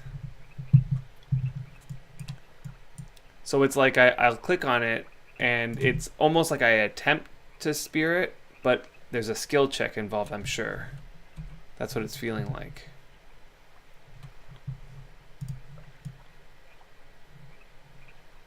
Is that right? Like I click on it and then... Oh yeah, it's definitely succeed or fail the action. But let's suppose I click, but I miss the click. Like I'm not actually clicking on the fish. Is that like a complete miss? When I missed my click, I accidentally clicked the ground and it canceled the action. You have canceled okay. your spearing. Yeah, that's also reliant on a skill check as well, so you can fail. That may Yeah. change though. No, I kind of like the idea of, you know, even if you click the fish, there's still a chance that you don't get it based on your skill. But like I'm Yeah. clicking the ground now and it's saying you missed the perch. You know, you missed the Yeah. perch. Okay, and I'm not getting skill for that. Okay, yeah. Well, I don't see that perch. Spam skilling by just clicking the ground. Yeah. But I guess if I click the perch successfully, there's still a chance I'll miss it, but I'll probably get a skill. Yeah. I like how that works. Because then there's like a partial element of player skill and then a partial element of character skill. Oh, here it comes, here it comes.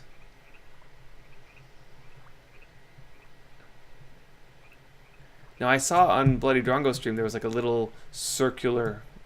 Oh, the fish just disappeared. There was a little circular target thing. That's when fishing, not when spearfishing. But we are ready for Oh, I you see. to finish your close-up. Okay. What else do we need from him? The mining the one more tunnel, opening up a iron vein. Oh, gotcha. You put on So- a hat, by the way.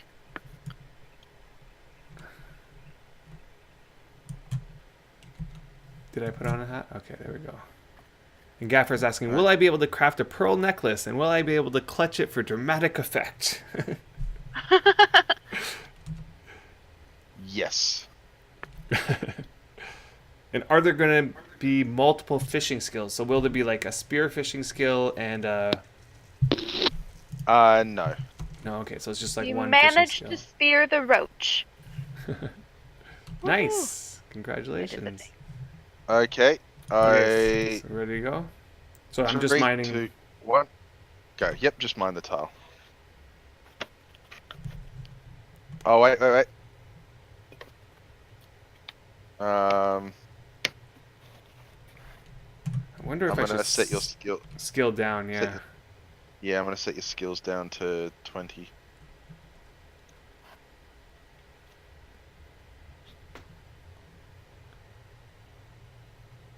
So let's go 35. All right.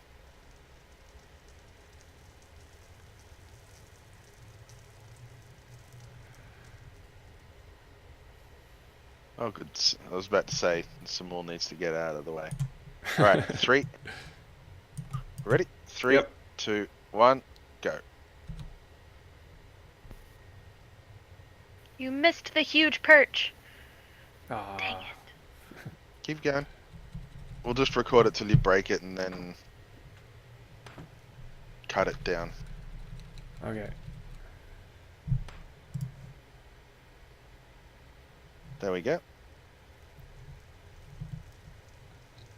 Good work. Awesome. Look at this vein-riddled area. That totally wasn't just spawned by me. You're ruining my immersion. Yeah, I just can't wait to get all this stuff on the live servers so I can dig my teeth into it.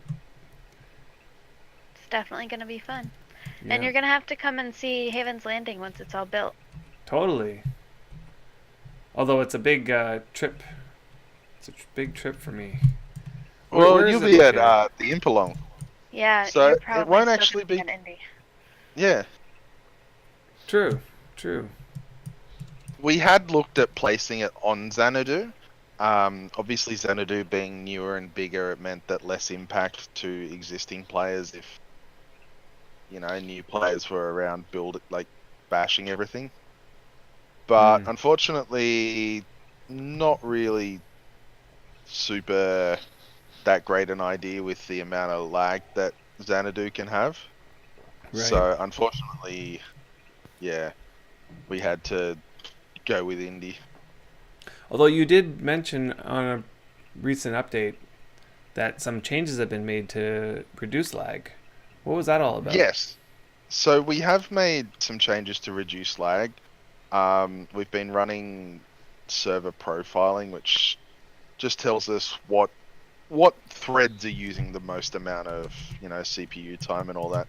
And there have been a few areas in which it was like, oh, we can really easily adjust that. Things like, I think beehives were using quite a large amount because of the way they check things. So that was toned down and reworked. But a lot of it is just there's so much there that it's actually checking that it's going to take a lot in a lot of spaces. So unfortunately we couldn't get rid of it all, and we'll continue working on that. Yeah, like any amount is greatly appreciated. I personally don't find the lag to be all that bad on Xanadu. I think it's mostly spikes that cause an issue. Right, there are Spikes and any delays. Like I have a obviously from Australia, I think I've got like a 300 millisecond ping to the servers. So you add in a 300 millisecond delay on the servers, not much for most other players, but for someone from Australia, you're looking at 600 to 800 round trip now. Right. So each action takes a second to register, which is where it starts to get a little bit longer. But all right, those 3 are done. Awesome. But yeah, to go back to what I was talking about at the start with Haven's Landing. So it will actually be a single spawn point server, like a single spawn point for new players. Like new players will only spawn there. BDC Kool-Aid asked, what about other servers and such, or not getting to pick servers? They will have the option, like new players will be able to go to any other server from there. They'll just be able to spend their time at this single place and be a little bit more focused. If it's an existing player that wants to go somewhere on Xanadu, they can, or if it's a player that is talking a little bit and someone invites them to their new player village on Deliverance or on Xanadu or anywhere, instead of having to do a boat trip out, or you're on Chaos. If you want to play on Freedom, you'll have to make a rowboat or make a new account to go to a different server. They'll be able to teleport between the servers. Now, Like, is that only available what's to new players? At this point, yes. So how will you determine, like, for example, like, what if a veteran player walks over to the portal or whatever and tries to... Well, Use it. it depends on its implementation. There's plenty of easy ways, like the silver mirror only goes to new players and disappears upon use. So it's as simple as having an item that, when used, allows you to go to a different server and then is consumed upon that use. Right, I see. Maya1 asks, can they create deeds on Haven's Landing? Haven's Landing is a deed, so they can create deeds around it or nearby, but the deed itself is going to be, obviously undeedable. It's a deed. Yeah. Right. So the deed itself is quite large, and it's going to have a large perimeter as well, just to allow some freedom for new players. But yeah, existing players are welcome to come and both work and live on the deed, given that it is a large deed with an aim of, open resources. It's located on Independence. It's not giving away the exact location yet. I'm sure one or two people may have stumbled across it. It is quite big, but yeah, it'll be a spawn town as well. So upon dying, you'll be able to choose to spawn at Haven's Landing. And yeah, we'll have mining facilities, wood cutting, digging, as well as crafting. So it's got a large open forge area, an open farm that will be able to be used by players, and cloth tailoring as well as cooking. And I think the coolest thing is that since everything is pretty much going to be open permissions, there's nothing stopping existing players from dropping off some like bulk materials if they want to donate I don't know, creation quality things for new players to use just to help out.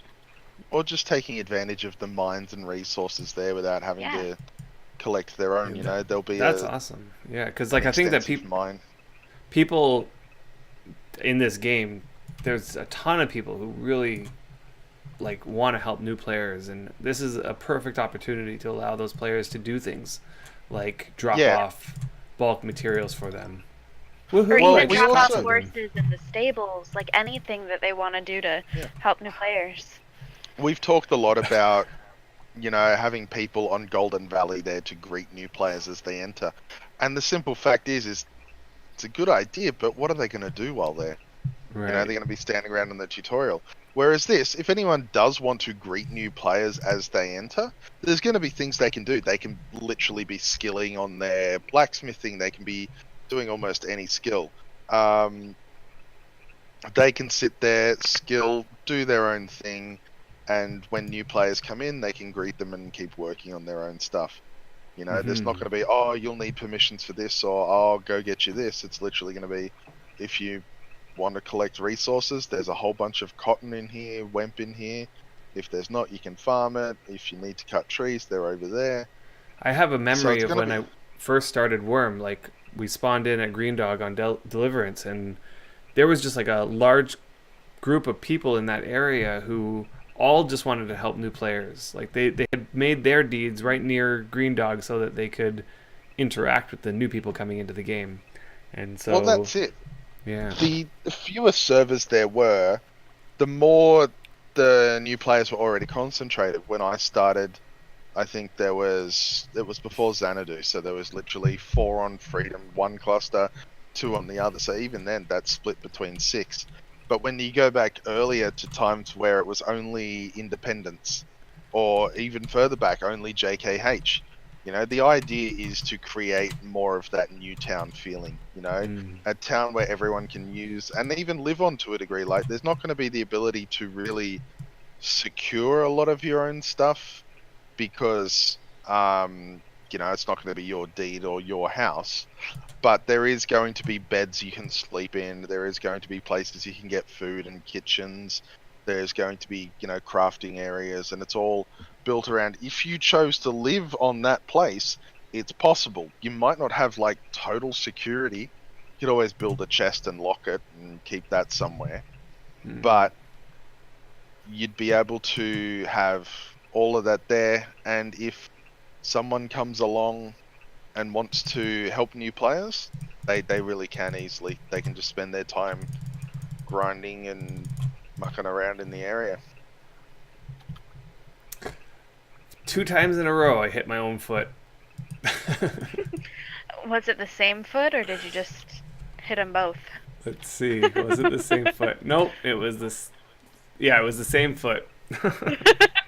Goodness. So, note to self: I'm gonna have to bring some cotton when I go fishing. Gaffer asks, can houses be built on Haven's Landing? I think no. I've designed quite a few different buildings and different functionalities for buildings, so I think that's a no, but in the immediate area, I think new players could build their own deeds, or build their own houses.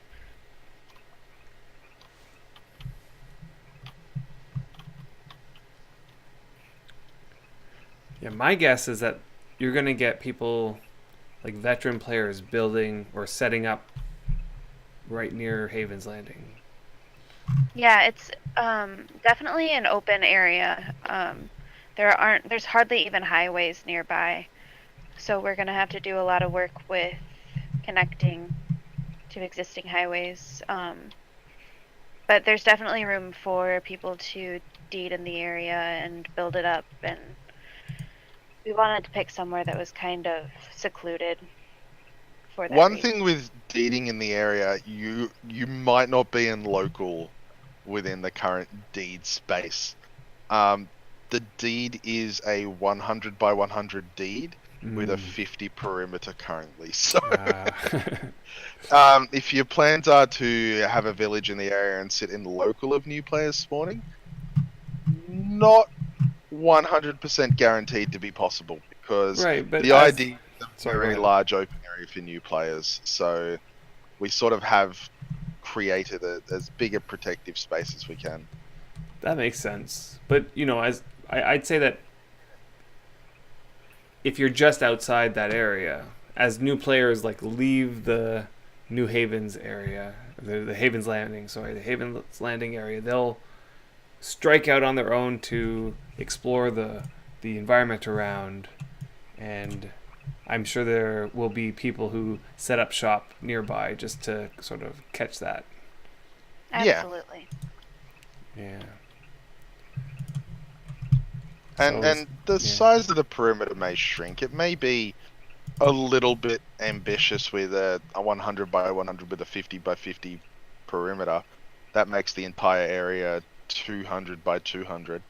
Yeah, at this point we just wanted to secure the area so we didn't have deeds butting up next to it. As it is, there's going to be hopefully lots of new players roaming about, so they're going to need the space to noob it up without anyone worrying about, they're digging in my perimeter, when it's all our perimeter. Well, I just can't wait. I can't wait for this new update. I can't wait to see how, you know, people interact with it, and I can't wait to do this fishing and priest stuff, and yeah, man. Neither can we. It's building up to be another one of the big end-of-year updates that Wurm's gotten over the past 2 years. I think 2 years ago was cooking. Last year was archaeology and restoration. And so this year seems to be fishing and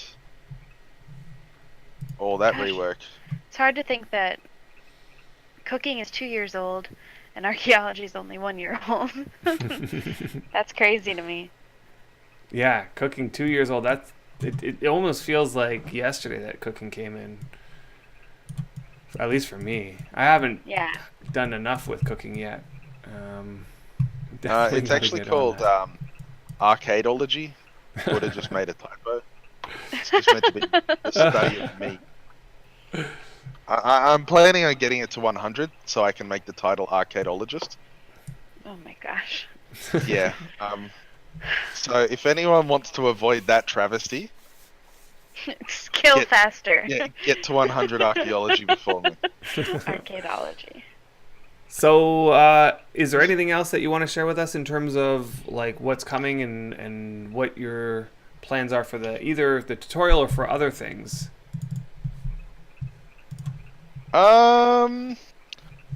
Not at this point though. Apparently, I Yeah. may have the date wrong for cooking. I think Buddha's wrong, but Buddha I is could wrong. also I be. haven't been around that long. Cooking was end of Um, 2015. Huh. No. Yeah. Let's see that. I think it was 2000 and It was 2016. Yeah, I I'd have wasn't to go around. with you guys too. It yeah, couldn't the big possibly. cooking update.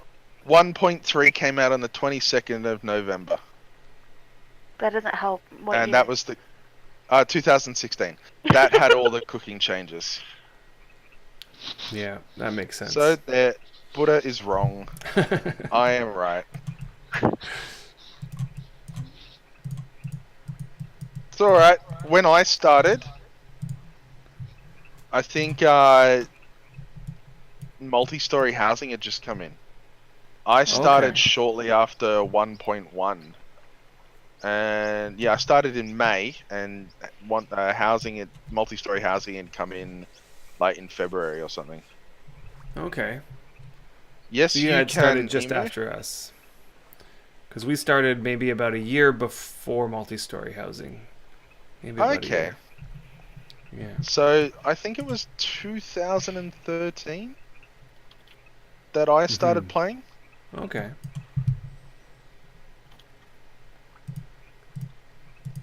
Man, I could do this fishing all day, I think. Even though I haven't caught a single fish. It's Well, you so know what they say. frustrating. People who go fishing know that it's not really about catching the fish. Hmm. Oh, Emu, that boat is beautiful. I love that screenshot. Let's see here. Ooh. That's a really good screenshot. Let's see if we can share that with everybody here. Nope. Did that wrong. You know, it probably is Worm's first Raspberry Wood rare caravel.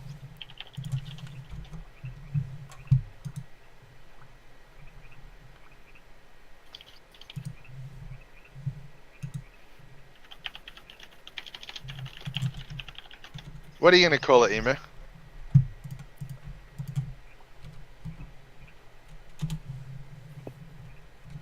Here we go. That should work.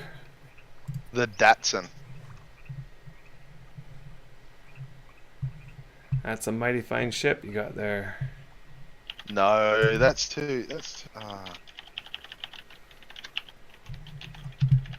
a rare caravel, raspberry wood.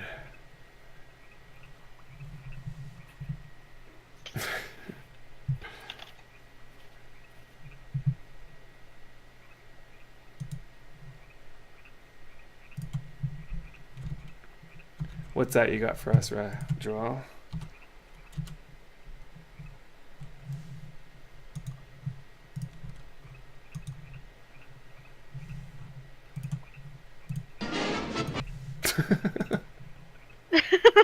Did you watch the Carol Channing video?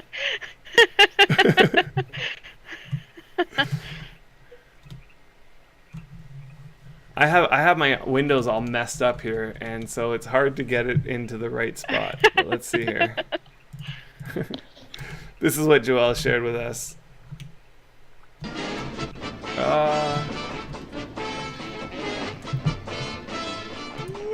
Raspberry!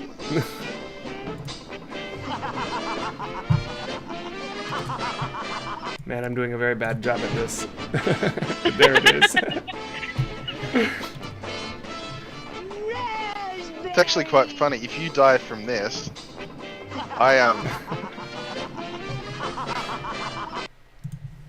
I died from the cooking update. I accidentally spammed open on a beehive and it kills GMs too. Oh.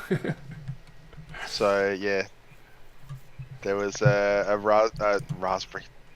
There was a beehive called Retrograde 0 Bees 1.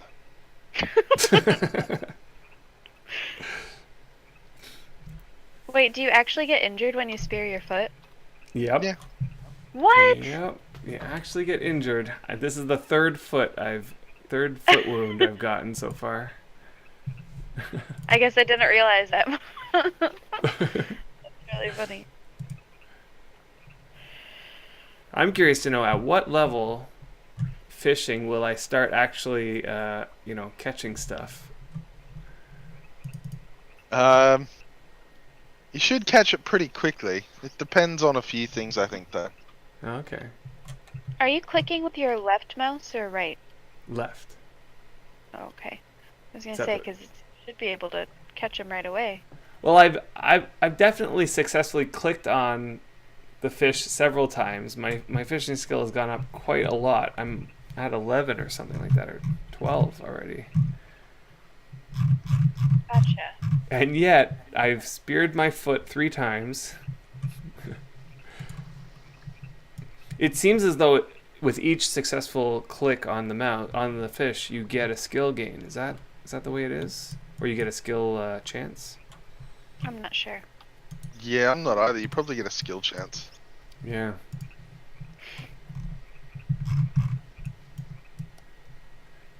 As I said, I feel like I could do this all day.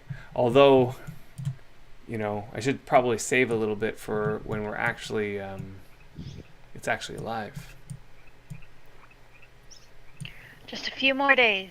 Yep, just a few more days.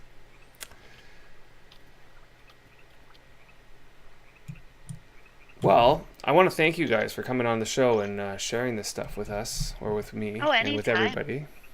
Yeah. Should get you guys on Yeah. the show more often. It's been fun. We'll all jump on and make fun of Emu again. Yeah, you can add it slain by beehive, Fabricant. Fabricant's cataloging my deaths in Wurm, which... We're on volume 2 Yeah. because you can only fit 10 pages into a journal or a notebook or whatever it is. And we're at, I think, 18 pages of death tabs. So, And I Okay, agree with you, life should die. Gaffer, that we should have more critical fail injuries, or critical fails causing wounds in this game. Oh, look at that little guy. Oh, he disappeared. Would Yeah, give like good if better you- incentive to skill up, wouldn't it? Yeah. if you, if you fail Failing an to mine. imping action while smithing, you get a critical burn. Yeah. Who says motivation needs to be in the form of rewards? That's it. All Who that needs positive negative, yeah, reinforcement? negative reinforcement. Yeah. Oh, that's Anyways. funny. Anyways, I think I I'm think gonna switch back over to the go back to the Impalong. And go Alright. fishing and remember how much you Yeah. missed this. Yeah, I know. Well, it's I'm not gonna be surprised that we much haven't- longer before. We're gonna get this in the Yeah. game. So. I'm surprised we haven't caught Emu sneaking onto the test server to go fishing again. All right. Well, thank you so much for having us. Yeah, Griffin. no problem. We might have some Anytime. shots to share of New Haven over the weekend too. Sure, Yeah. totally. Send those over and we'll put them on the we'll definitely show them. Tease them Yep, we around. should be starting, maybe even finishing the building process this weekend. So it'll be fun. Can't wait to see it. Alright, Alright. we'll take it easy. All right, Have you a too. good night. Yep, have a good night. Alright. Bye, guys. Good night, everyone. Thanks for watching. All right. So I'm going to switch back over to the Impelong, and we're going to continue to Wurm. Let's see here. Yeah, don't go anywhere, because we are not going anywhere. It is still pretty early, and the stream will go on. And you know, who knows? Maybe Brian will make it on here at some point when he finishes his festivities. Just give me one more second to try to figure out how to do this properly. Okay, that goes away, and that comes back, and there we are.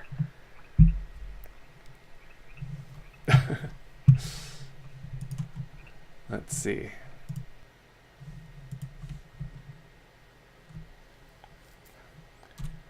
Yeah, it is always fun when we get to hear from Retro and Joel, and anybody from the Wurm team for that matter. You know, I know that they don't want to leak too much information, and they're ready to give out the information at, you know, I guess, what's the word? Just in time. Sort of like a just in time situation. But it's always exciting to get a heads up as to what's going to come into the game. And this one seems like it's going to be a big update. You just heard Brian say, "Hello, how are you?" Absolutely. Oh, I got to put my sound back on here. I had turned that down. The imping sounds of the Impelong. Here we go. Yeah, Retro, you get to be a watcher now. Yeah.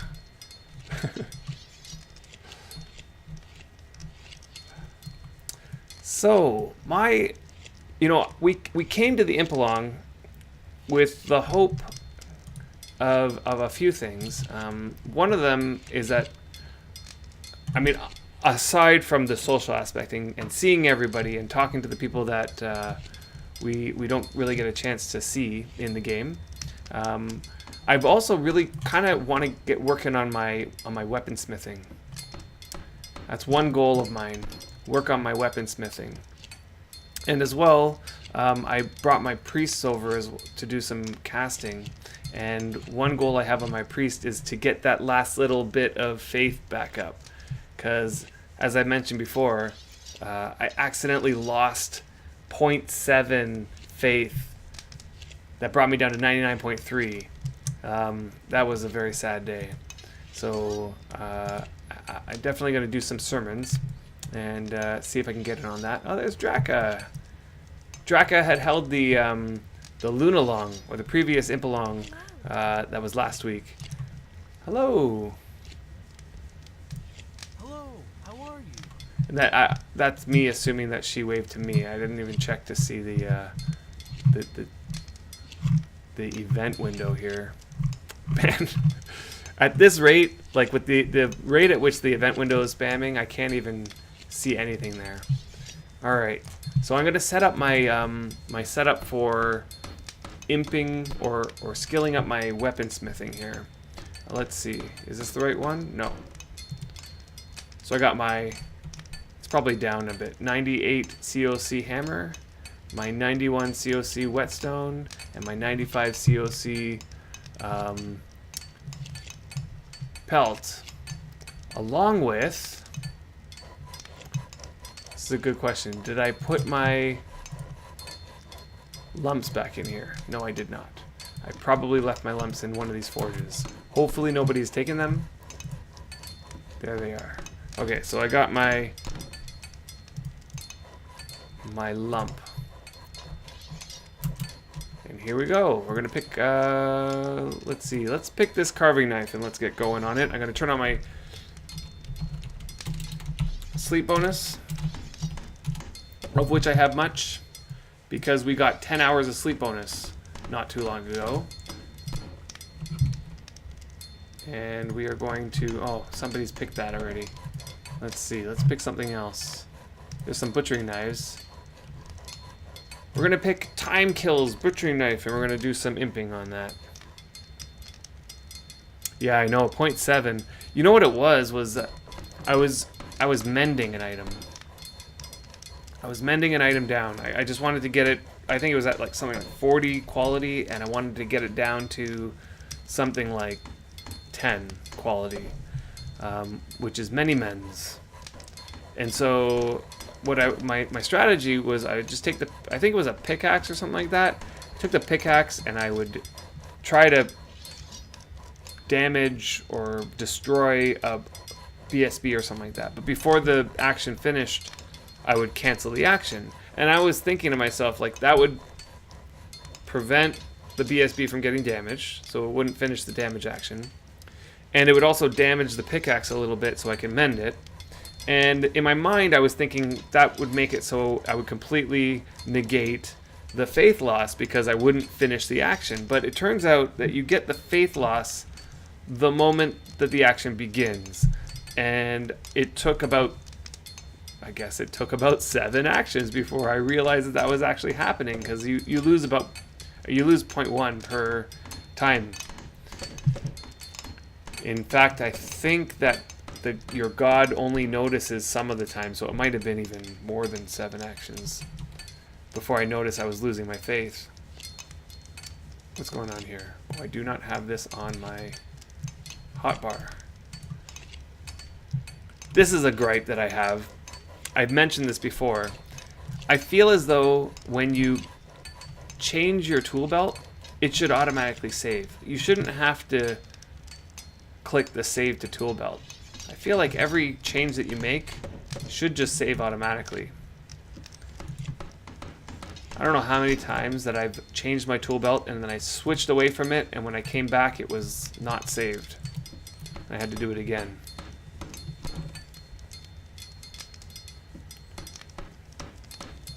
You'll lend me your mag priest. Yeah, Katz, you totally. I know. I've heard you say this on your stream as well. And the same thing goes for what is it? The skill. Let's see, skill tracker. Yes, your skill tracker. Like, for example, let's say I go to my skill tracker options and I decide, okay, I want to add a few more things. Like, for example, I want to add locksmithing to this thing. Right? And I spend the time and I change locksmithing, I change it to all, I say it's active, and I say, okay, good, locksmithing is there, and I close everything, I think it's all good. And then if I switch to a different skill tracker and I come back to smithing, it didn't save it. Like, the locksmithing is no longer there. Such a pain. Oh, Sunder, yes. Sunder does work. However, mag priests, what else can they do? Aside from they have strong wall, sunder, and yeah.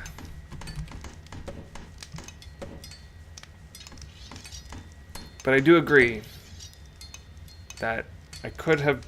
If I did have a mag priest, I wouldn't be in this little pickle of an issue.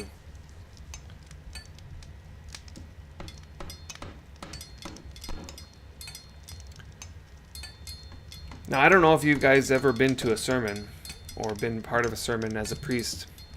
Those are, especially at Impelongs, where the lineups can be super long.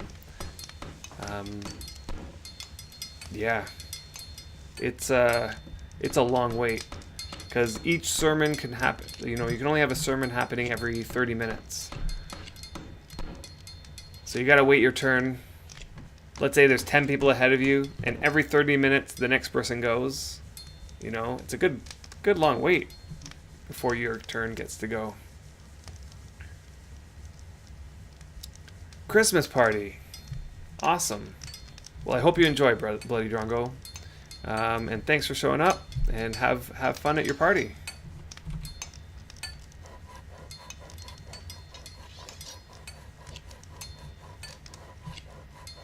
Local chat is funny. Did I miss something here? There's Punish Life. Punish Life is also part of the Ven network, and I saw he was streaming something from the Impelong a little bit earlier. I'm wondering if he's still streaming.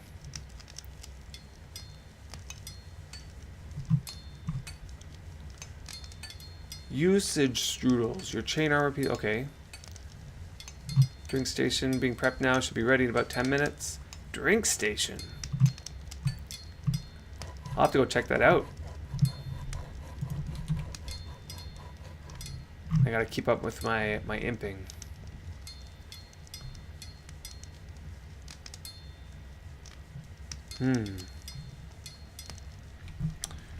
I am going to have to make sure that my earphones that plug in are just ready to go in case, because I just got a little warning that my earphones are going to go. The batteries are running out. So I'm just going to have this ready to go in case. So you've never been to an Impelong in 8 years of worming. That's a shame.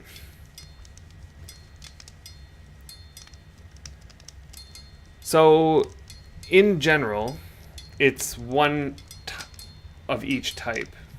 Yeah, one item of each type. And you shouldn't expect it to go more than 70 unless you sort of arrange with somebody who's willing to spend the time on more. If I've found that, and I've been to Impelongs where there's a bunch of stuff in the forges and it sort of never ends. There's always something to imp. But in the event that everything's imped up to 70 and there's nothing left to do, I'm sure people just imp random things to hire. My recommendation is use the Impelong as a, like, mainly to sort of meet people and to be social. And I know that's not everybody's cup of tea, but if you start just chatting in local, and next thing you know, it leads to a conversation in PMs, or it leads to, you know, you teaming up with people and you just have like random conversations, you're gonna find that you'll meet people who are way more than willing to imp your stuff up to whatever they can. You know, the first time that we went to an Impelong, we met up with some people, and I had my priest, who at the time still like had pretty decent channeling, and we were just chatting about, I can't remember how we got on this conversation, but it was about, we got on the topic of compasses, and we were sort of debating on the mechanics of how compasses work and whether or not Wind of Ages has any effect on the compasses and such and such. And we were assuring them that we felt that Wind of Ages did have an effect, albeit a minor effect if the quality was high. But we also had the inkling, and we weren't sure, but we thought that maybe Wind of Ages had something to do with the settle time, like how long it takes, not how long it takes to settle, but rather it was how long. You see how my compass is settled right now, and if I start moving, it stays settled for a while. So we had a feeling that Wind of Ages has something to do with how long it stays settled while you're moving before it becomes unsettled. Anyway, long story short, I eventually told, because this guy had a rare compass that was pretty high quality. I think it was in the 70s or something like that, but he had never put Wind of Ages on it. So I had convinced him that I'll just like cast a couple times, whatever we get, and I'll just put some Wind of Ages on it. And so I casted, and it ended up getting a 99 Wind of Ages on it on the second cast or third cast or something like that. It's like super lucky cast. And so he was so grateful, and he ended up, because he was a leather worker, and he offered to improve both of our tool belts to 90 for that. So yeah, like there's definitely opportunity to, yeah, it was a dream compass. It's just like, it was like a fluke cast. But yeah, there's definitely opportunity for that. People are more than willing to help out. Like, you just kind of have to make that connection with that person. You just reach out and you just start chatting, and next thing you know, like, especially if you have something to offer as well. Like, if you have a skill, like, if you can do plate armor smithing and you're willing to like take their helmet and imp it to 90, they'd be more than willing to take your weapon and imp it to 90, sort of thing. You know what I mean?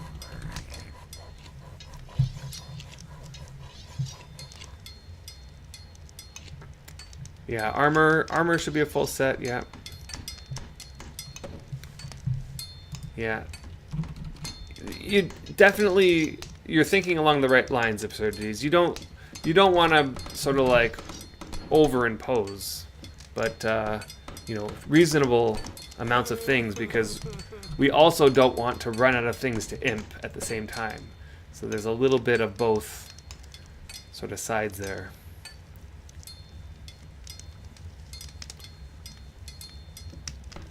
Yeah.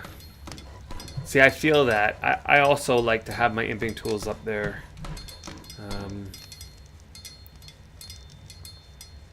But 95 is one of those, that level is kind of insane.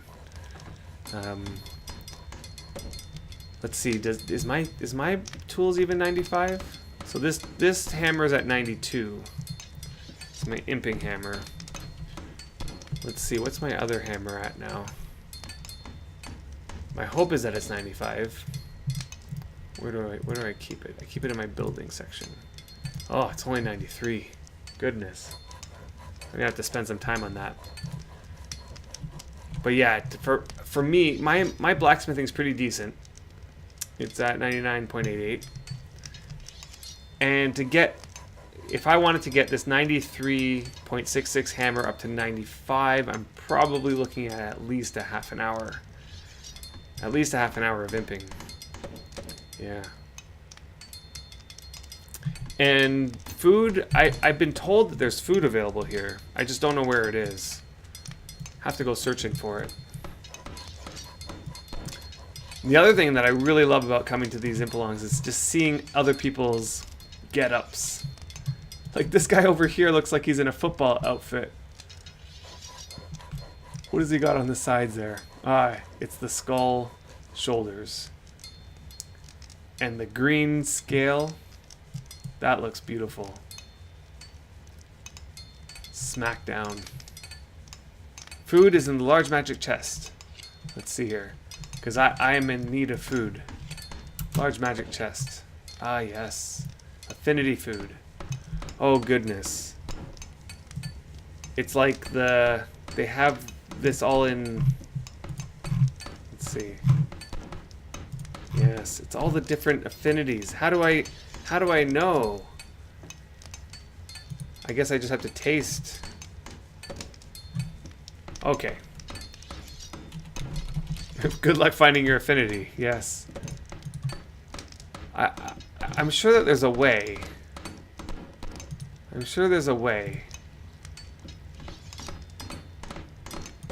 Yes, I read this in the forums. They spent a whole bunch of time making sure that there would be one of each type of affinity. There's the blacksmithing. Interesting. I found my blacksmithing one, so that's 76. Although, there's shield smithing, 75. Let's see. It's got to be around there. Dairy food making, no. There's 72. Weapons head smithing. This is really close. See any other 70s here?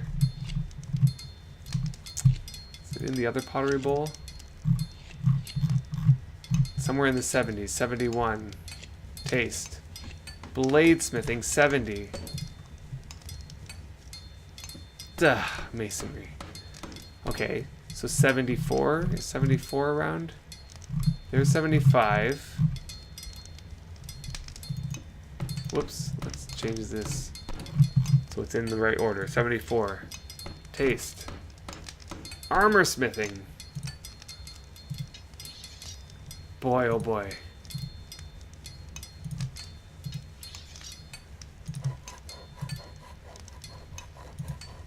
Yes, I can see how this might take a while to find.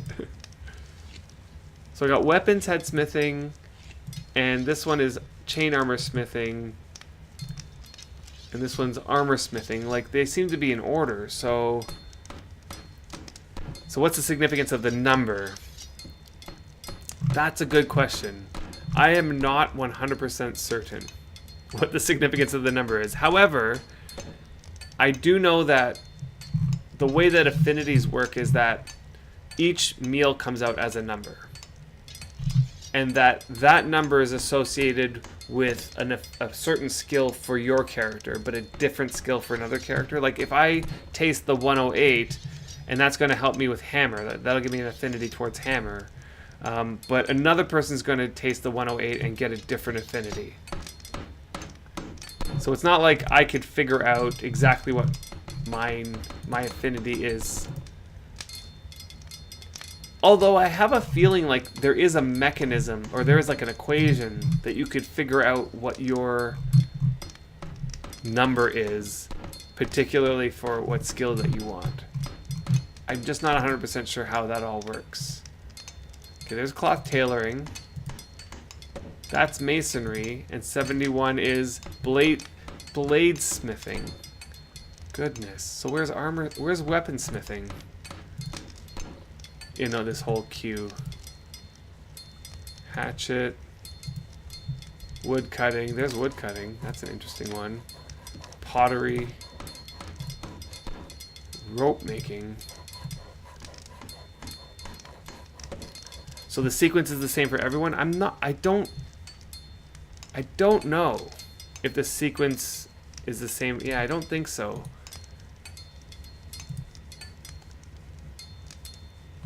I guess my question is the order the same for everyone and just offset by a different amount?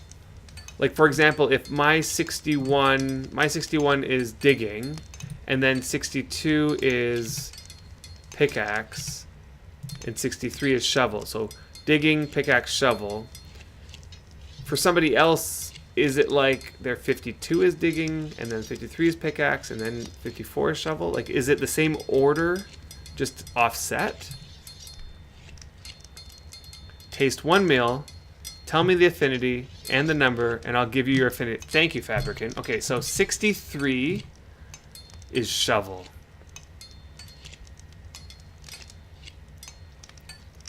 So yeah, I knew there was a way to do this. I just don't know it. Yeah, I think the order is the same. It's just offset by a different amount. So there must be some way. I bet you there's a list out there, a spreadsheet of some kind. So my 63 is digging. And I am looking for weaponsmithing. I would have thought that it would have been in some kind of order, because 70 and 71. What was it? 71 was bladesmithing, and then what was it? 72. I missed it because it was spamming so fast there. It's weapons headsmithing. 73 is chain armor smithing, and it goes through all the like plate armor smithing, shield smithing, blacksmithing, and then it goes to dairy food making, which is like completely off. Hot food cooking, and it goes into the cooking ones. Baking.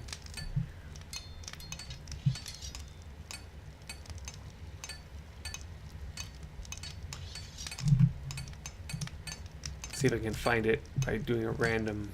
There's butchering, carpentry, fire making, tracking. Goodness, this would take forever to find the one that you want. Especially with all this spam, eh? Look at all that spam. Large metal shield. Medium metal shield. Too much spam. Taste. Large axe.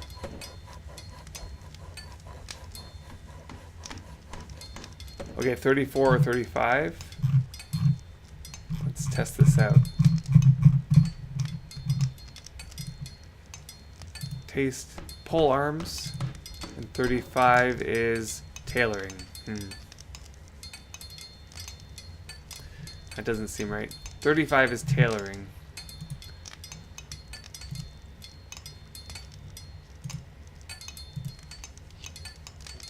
$37 is smithing.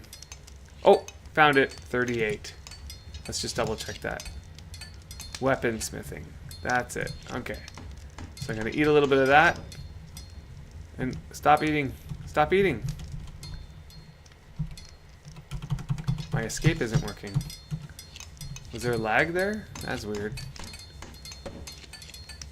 Okay, let's see what I got from that. A 5-hour affinity. I don't want to eat up all the affinity food. I'll just take that. And let's get back to this.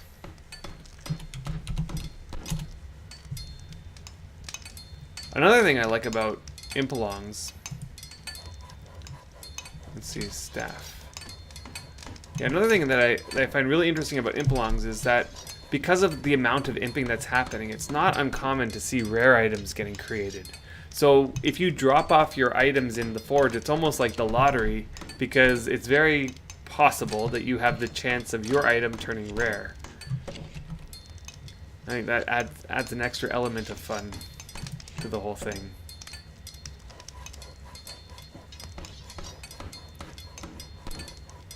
Huh, which number? I think it was 39 or 38. It was 38 or 39 or something like that. 38 maybe.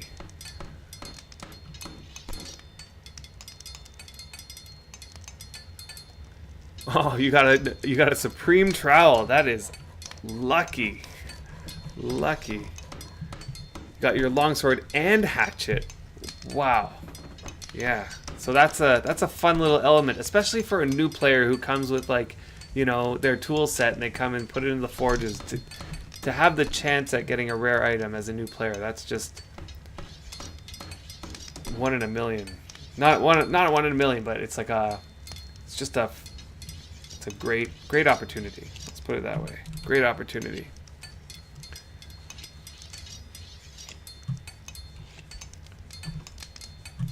I've had that opportunity to be the person that made somebody else's item rare. It's just such a fun thing. You know? That actually happened at the first Impelong that we went to. By the time that we made it to our first Impelong, our skills were already really high. I think my blacksmithing was already 96 when we went to the first Impelong. And so for the most part, we were just imping. We didn't bring anything to get imped.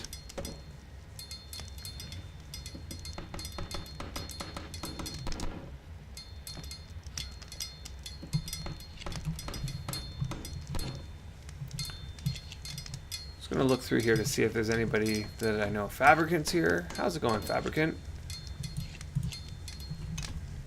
And I saw Draka there. Budzilla, Battle Pants. Battle Pants is the...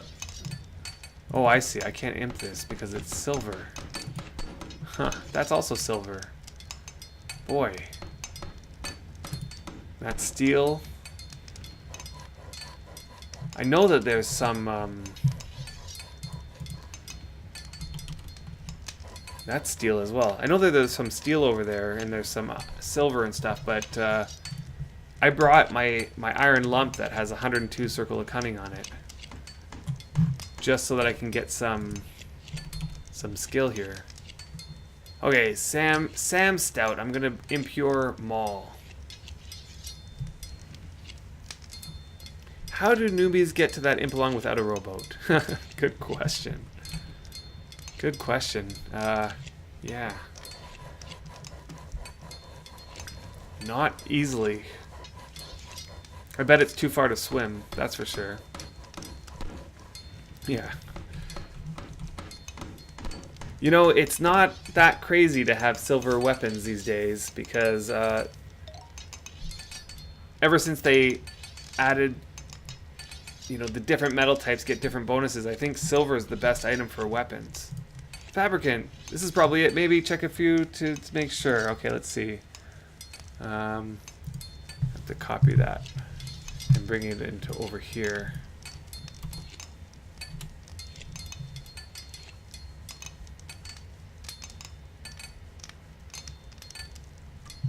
Oh boy. So it's a paste bin of all of the affinity meals, or I guess the numbers, and their order. Okay, let's see. Can I find weaponsmithing? Weaponsmithing. So weaponsmithing is... Oh, okay. Oh, so this one is specifically for me. Is that how it is? Thank you. I'm gonna have to bookmark this or something. Save it.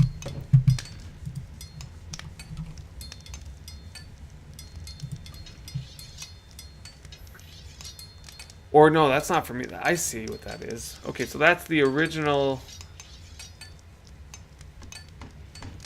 Huh. I still have to think about this. I'm not sure exactly how this all works. Okay, so that should be mine for the meals. I see. Yes.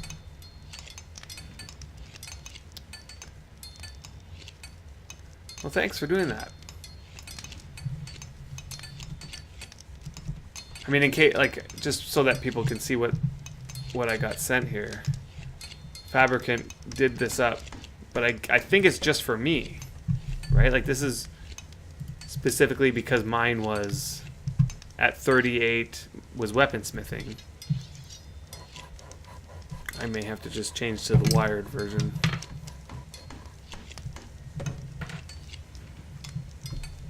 Let's see here.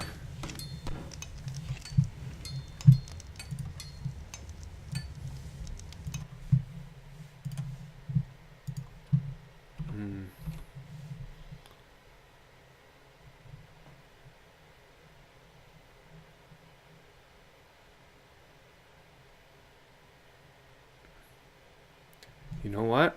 I don't even need this. I really don't. Because all it is Wurm. The clicking sound, the clinking sound of the imping. And there's no Brian today, so I don't need to listen to him. So when a meal is created, it has a value. Each character has an offset value. The affinity list is the same for everybody, but each character will have theirs shifted up or down. Okay. So I guess you just need to know where the original list is and the order.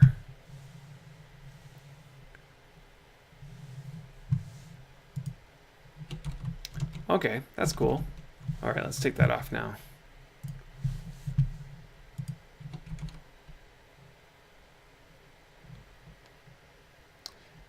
Man, it's just insane how slow weaponsmithing goes. Absolutely insane.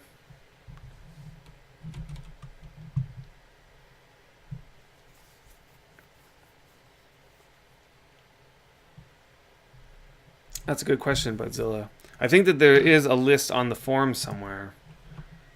Although... yeah, I don't know. Like, I'm sure that there's a list of the order of those affinities. And then all you need to do is find what your... Huh. Actually, I don't know. That's a good question.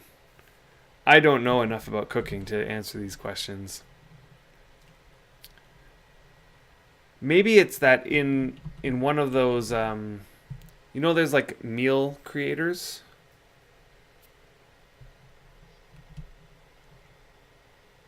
Let me see if I can find it. There's a meal creator somewhere. I've used it a few times now.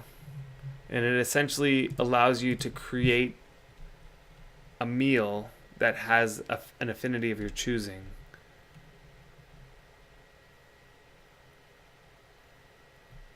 Okay, the affinity provided by a meal is the meal's value plus your offset.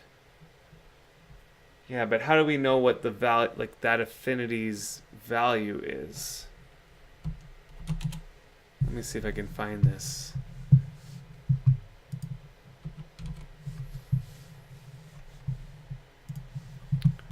There's definitely, I saw something that is the answer to this question. I just haven't looked deep enough into it to figure it out.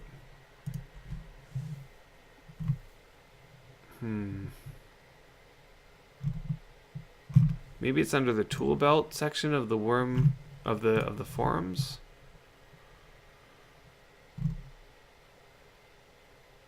Wurm Ultimate Recipe Maker Affinity Meals. This is what I was looking for.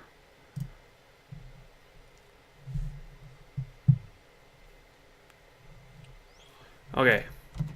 At some point or another, I'm sure that Brian and I will be going through this on one of our shows, but here it is. I'll show you where I found it. It was under the tool belt in Community Assistance, and it's called the Wurm Ultimate Recipe Maker. And I just clicked on this link for the website, and that brought me here. And the idea is, oh goodness. As I said, there's like a ton of stuff to look through. But you gotta choose what you're going to be using. Let's say you use an oven, and let's say it's normal. And step 2, what is your cooker? So like, what is like the container that you're going to be cooking in? Let's suppose you're doing it in a... It doesn't really matter, I guess. It's whatever you're cooking it in. You know, it could be a frying pan or whatever it is. And... what are you cooking it in?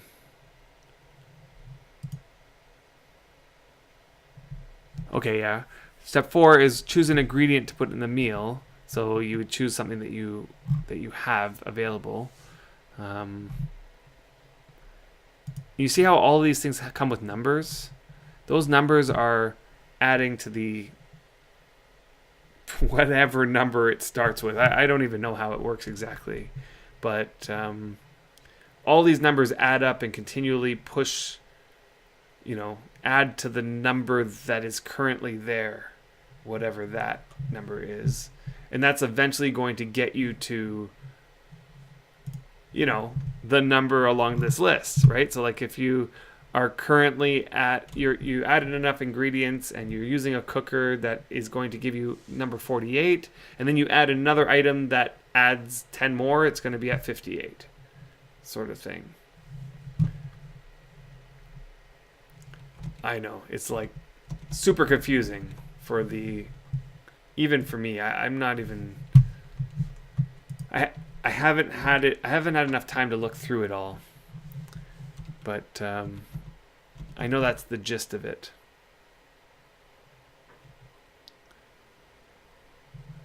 Okay, so Absurdities, you have another website here. Let's see what that one looks like.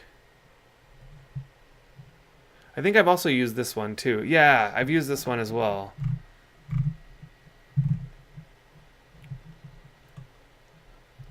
Although this one doesn't show you those numbers.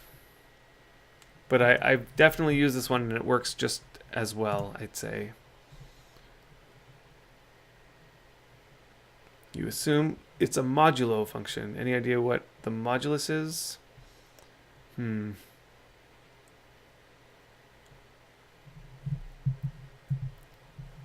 I see what you're saying. Yeah, the one that this one here, definitely a lot less complicated. The one that you posted, Absurdities. The one that I was messing around in has a lot more things to be sort of worrying about. Oh, my iron is running low there.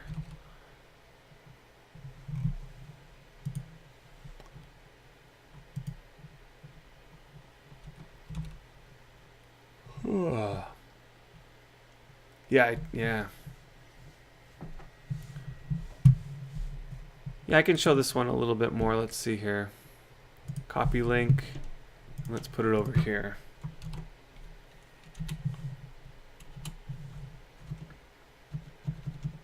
And then let's show it. So I have used this one before. This one here, that absurdities message.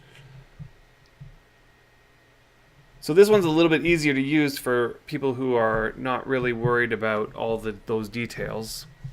The idea here is that you make a plain meal with bear meat and corn. See, the thing though here is that it requires you to have bear meat and corn. Whereas the other one allows you to choose any 2 items that you want to put together to create a meal, and then you tell it what it gives you. Here, it must be bear meat and corn, and then you create that meal and see what it gives you, and you click that in there. So let's say it gave you medium bow, for example. Then you choose what affinity you want. Let's say I wanted weaponsmithing, and then choose the number of additional ingredients, and here it's like, yeah, however many ingredients you want. Let's say you want 11 ingredients. The number of sausages in the pizza, you know. It's a very specific thing, this one, where you're definitely making a pizza or a meal. But really, you don't want to be making meals for this. You want to be making pizzas. You can click I have no nuts, which is a decent option to choose because nuts are hard to come by. So you say I have no nuts, and what it's going to tell you is the ingredients for a pizza that will give you that particular affinity. I've used this and it works. It works pretty good. And if, let's say you get a recipe and you don't have one of these items, let's say you don't have thyme, for example, then you would just click it again. You would click it again, and it would give you a different recipe. So I've used this, and it definitely works to give you the affinity that you want. The only thing is, in the game, you need to make sure that you go into your profile. So on your body, go to Manage, Profile. You need to have, where is it? You see that? Other settings, number 2, fix cooking affinities. You need to have that on. And that's a permanent change. And that'll only happen if you are an older player that you started playing before the cooking change and you haven't adjusted this yet. Because all these affinity makers are specific to the newer way that affinities are working. So you have to fix your affinities.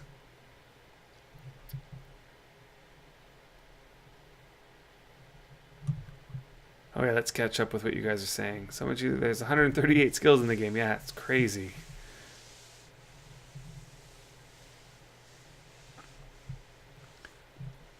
Yep, and for this one you definitely need, like this one here, the one that I just had requires you to have roach, which is a type of fish, and also buffalo cheese, right? So you have to have these things available in order for it to be working.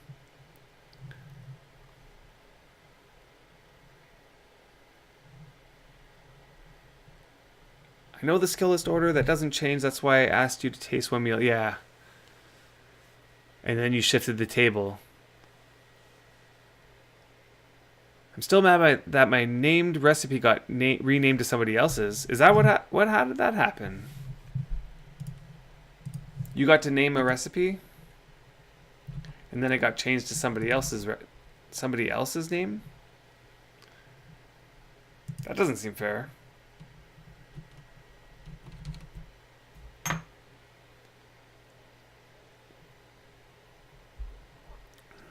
You know, I just realized something. I should probably have this in. Just to hear things, in case. Just want to double check that I can actually hear things.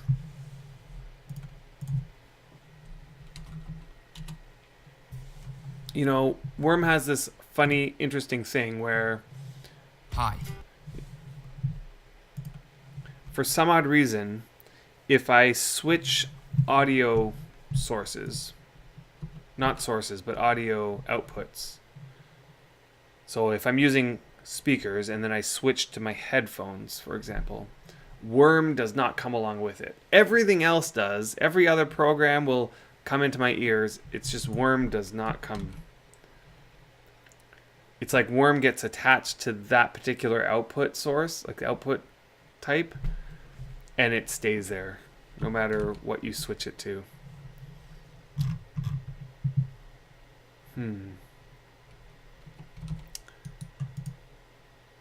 Sam Stout, you got literally one of everything in here, eh? Let's see. Oh no. I thought I saw your name a couple other places here. Here's Sam Stout has a mall and a small mall. Okay, and that's it. That's fair. Okay, so let's see here. Where was I? The small mall. Of course, lump. Okay, let's switch to my lump. So we'll get this guy to 70. How about that?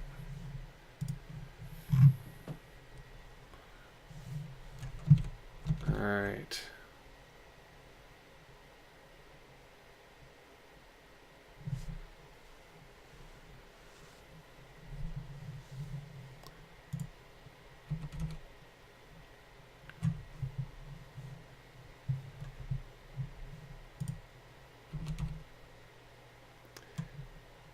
I must say, I'm really excited about this update coming. I know I've said this I don't know how many times now, but you know, it's always an exciting time when new stuff is getting added to Wurm, and that fishing update, man, that kind of came out of left field for me. Was not expecting that at all, and yet maybe even 2 weeks ago or 3 weeks ago, just wouldn't have even thought that there was going to be something like this adding to the game. But you know what was shown on Bloody Drongo stream, where just the act of creating your rod, which is there was so many different customizabilities to each, you know, rod. You can have a different pole type, and you can have a different reel and different lines with different bait. And each combination gives you a better chance at catching certain fish, I guess, in certain situations. Yeah, it's insane. It's like a ton of stuff to learn. That's really what it is. And it almost feels like if you learn it all, then you'll become that much better at fishing and being able to catch those big fish. And as you can see, it's not easy. Like, those fish swim by with the spearfishing especially, and it's not easy to catch, but a lot of fun. So I can't wait to do that on this character. Let's see, what is my fishing skill? Can't be that good. Is fishing under nature? Probably in nature, yeah. Huh. Look, I even have a ×3 because I lost some skill. Not very much, but my fishing skill is 10.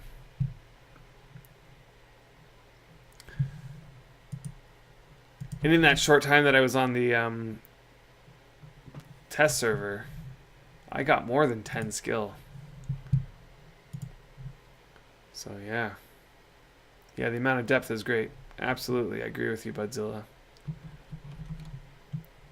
Absolutely cannot wait until it comes into the game. That's for sure.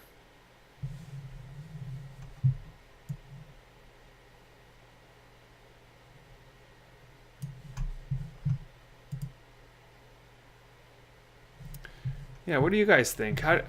What are you most excited about for the new?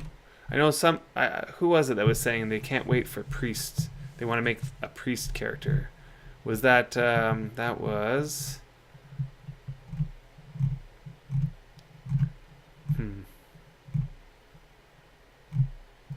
If I saw your name, I'd remember. Madnath. You were saying you wanted a priest. Can we catch a sea monster yet? That is... I am not sure. But that would be so cool. Like the sea serpent, you mean? This is the first time you heard about this update? Boy, they've been hyping this update for a while now. I mean, we learned about the priest update probably 3 months ago or something like that. We knew that the priest update was being worked on. And then we got a sneak peek about what was going on in that priest update on Bloody Drongo stream about a month ago. Yeah, you mean like a cave, eh? That's a good point. Because they were saying you can catch different fish under different circumstances. So whether you're out in the deep sea or whether you're by the shore or in a pond, but underground, yeah, totally.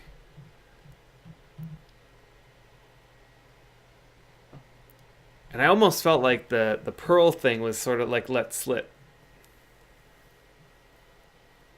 Was it Sindusk who sort of like it was Sindusk on Bloody Drongo stream typed into chat something about pearls. And I remember just like listening to Retro's response, or at least his reaction to that was like, "Oh yeah, yeah." And then it was like, just let's not talk about that.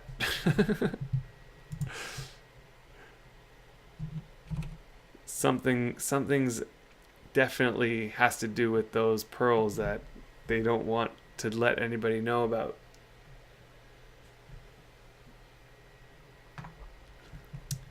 Hey, there's Samuel in local. Where you at, Punish?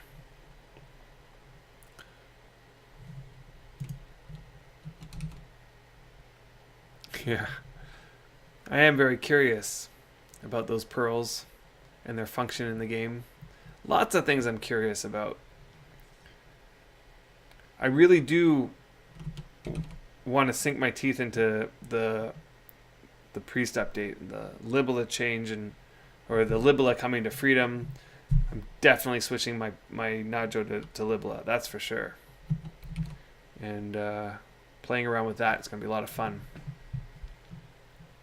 There was a time where I created a Libella priest over on Chaos, and I messed around there a little bit.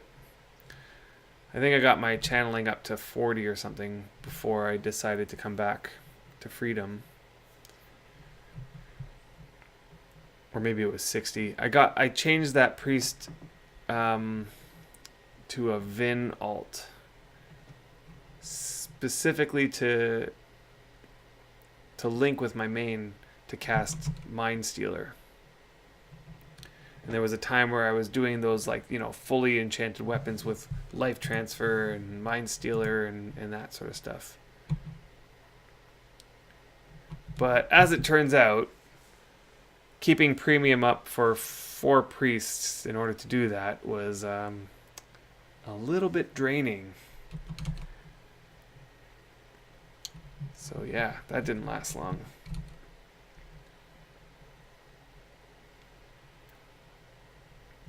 But now with the changes, it seems as though you won't need 4 priests to do that. You'll only need 2. Because you'll be able to cast Life Transfer with just a single priest now. Same with Mind Stealer, if I'm not mistaken.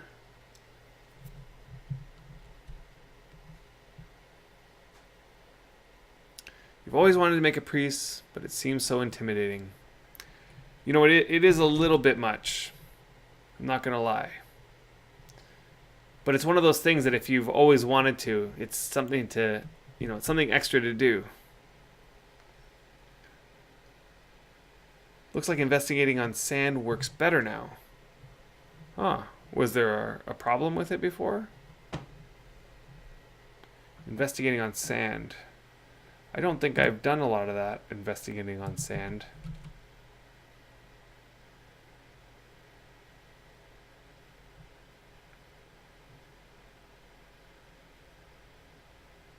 So I don't know if there was a bug with that. Was it that you wouldn't get any archaeology bits? Oh, it was always showing pick clean.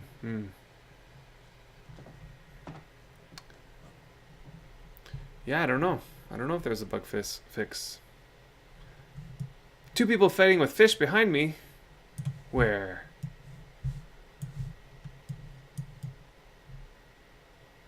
There they are. You know, one thing I'm finding about this place is that it's super bright. Is that you, Fabricant? It is you, Fabricant. Fighting with Punish. You guys. And then you see the blood splatter.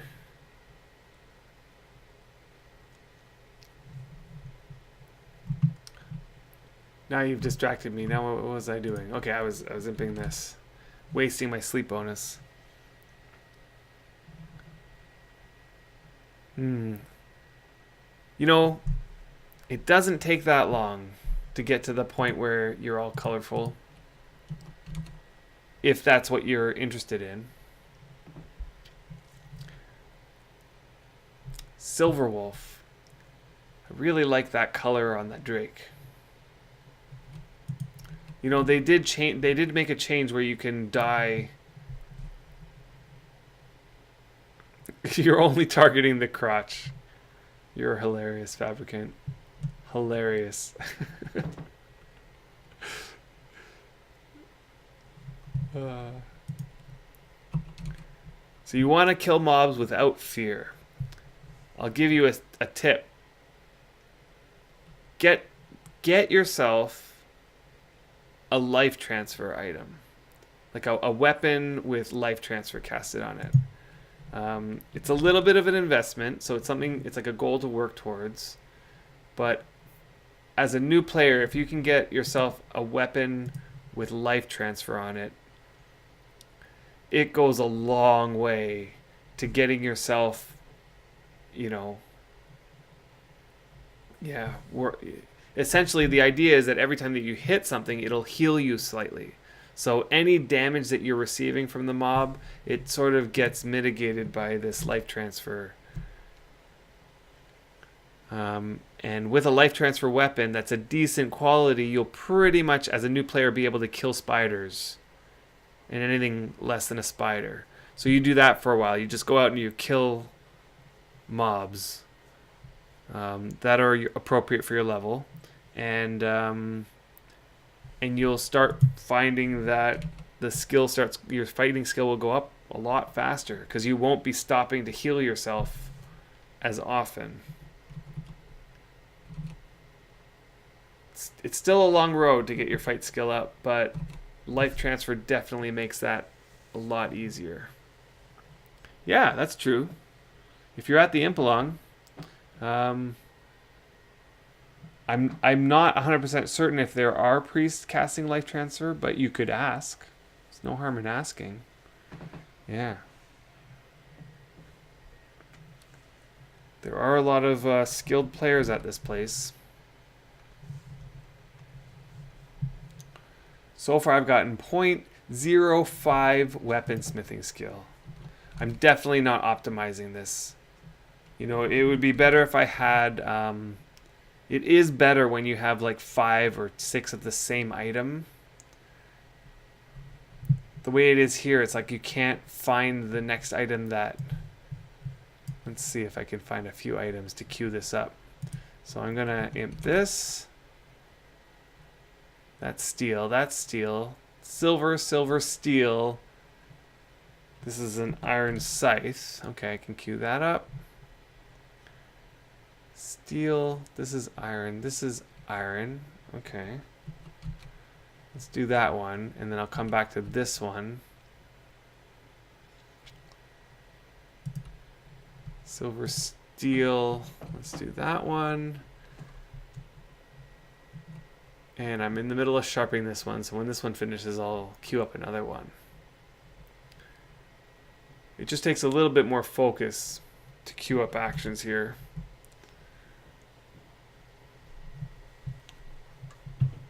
But the longer the timer is, the more skill I'll get. Let's see. Yeah.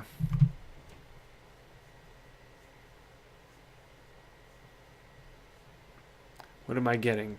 For each successful weapon skill, that was the third action or so, I'm getting 0.0027. Boy, oh boy. This is a this is a slow skill. That's what's probably 91. Yeah, 91 Circle of Cunning on my third action. Oh, I can't do steel again. That's right.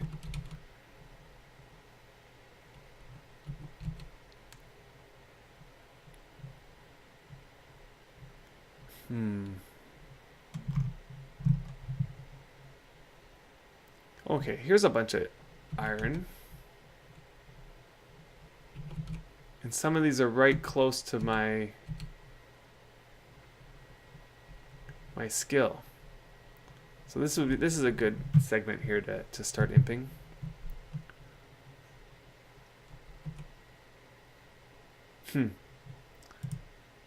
So this one's Willow's. Willow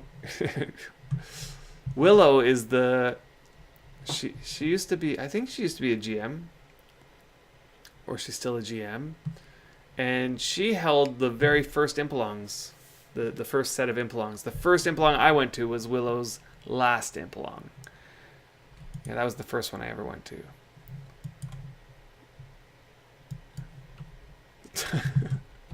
This is hilarious. I wonder if I could see... Can I see the damage that you guys are doing to each other? Let's see here. Oh yeah, look at that.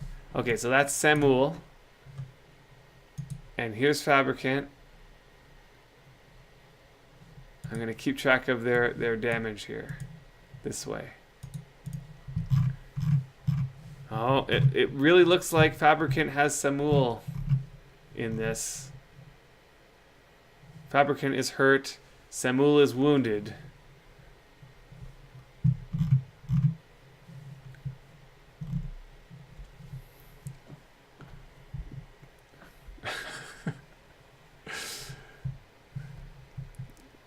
It's hilarious what Wurmians do when given the means.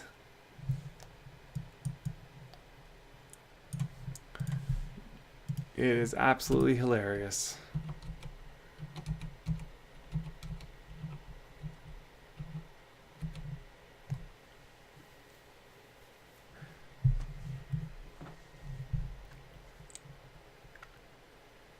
So I'm guessing this is like a spar, like you're sparring each other.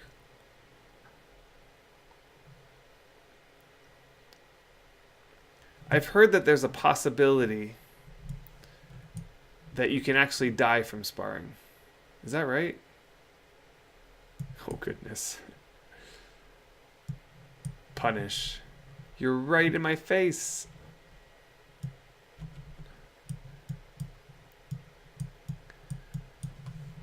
Is there a chance that you can kill somebody sparring with them?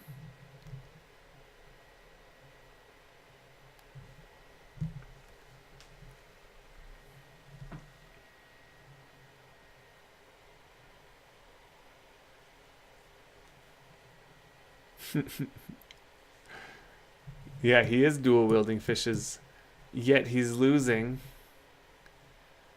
Somehow Fabricant got from hurt to healthy.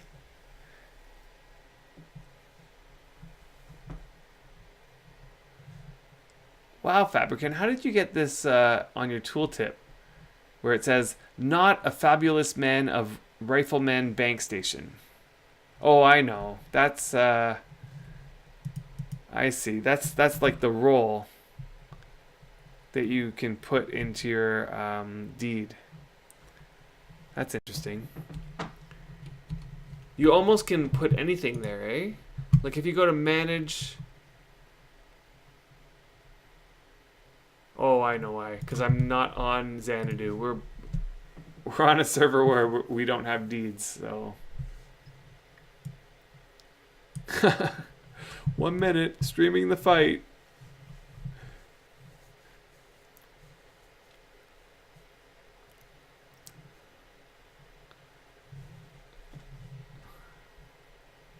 Let's see. Fabricant is still healthy. How are you still healthy? Samuel, you're getting owned.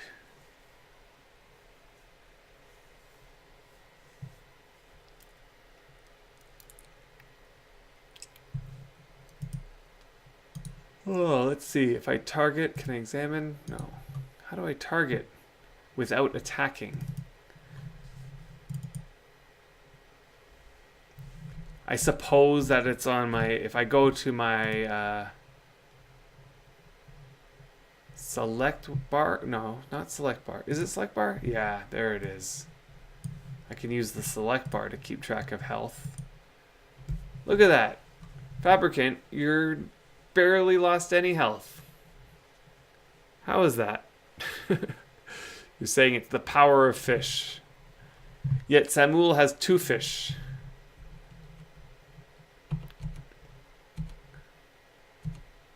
Samuel has 2 fish to your 1 fish. And your health looks like this.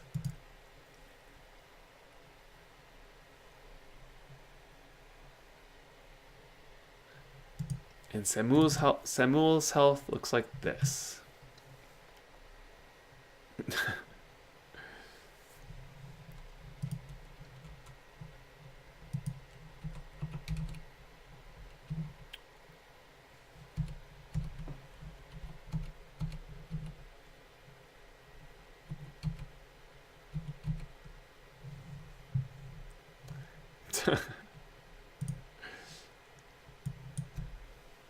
Your maneuvering's not working, Samuel.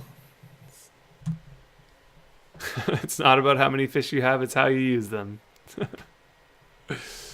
Hilarious.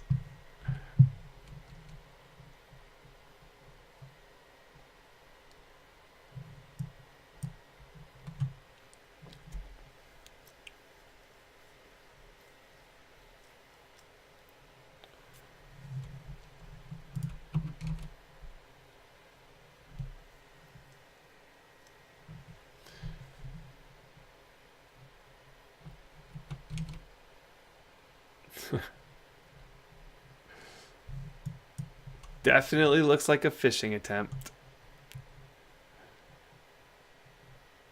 Goodness. All the fishing puns. Samuel, you're gonna die. So is it possible that you can accidentally die from a duel like this? Or does it just end? How does that work?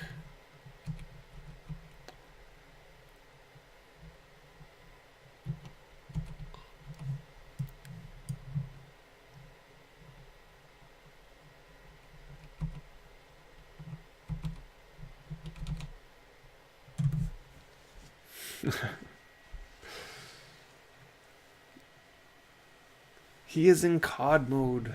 Yeah, there we go. That ended it. It was a decisive victory. Fabricant is the fishmaster.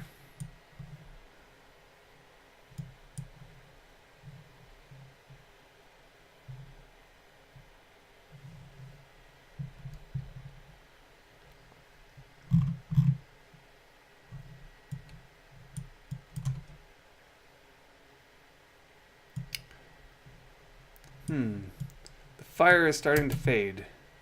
Let's see, can we grab these peats? No, I cannot.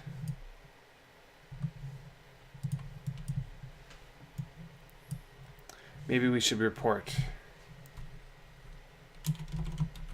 Weaponsmithing 1. Forge is starting to fade.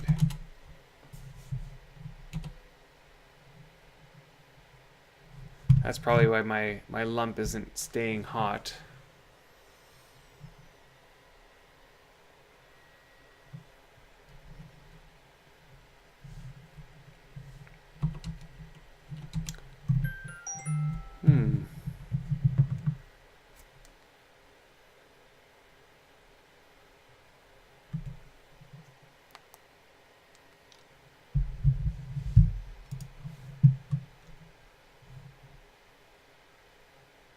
What? Punish life slain by an aged champion Harrison? What the? Fabricant. It seems as though we're going to be getting fish displays, or fish trophies, or whatever they're called. I am very curious about those. I wonder if they're going to be able to use the place action to put them on walls.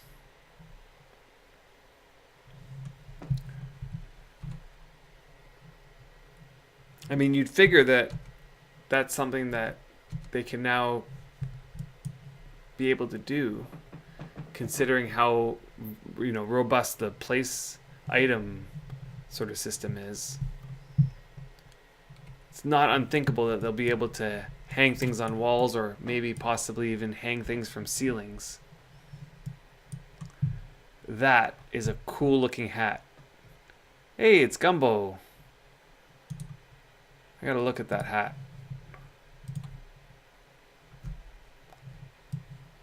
It's the rare leather adventurer hat, and it's probably dyed black. There it is, 333. Wow, that's some really nice black. Some really nice black.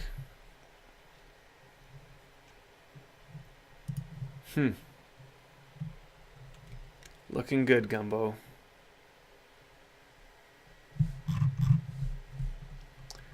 This is the man, Gumbo, who used to hold the Deal or No Deal events that I keep talking about. It's this gentleman, Gumbo. And if I'm not mistaken, he also lives nearby. Nearby us. We're in Toronto, or near Toronto. So he's a fellow Canadian.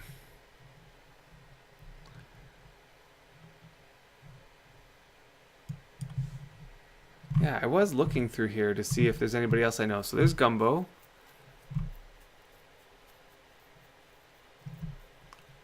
My love. I know my love.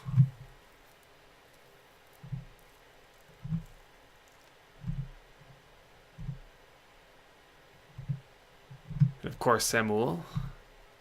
Shrimpy. Shrimpy's the one who's hosting this whole thing. This is his deed. Let's see, did anybody deal with this? The fire burns and will burn steadily. Good. Because I'm going to need my lump back to get all these. So I wasn't really noticing.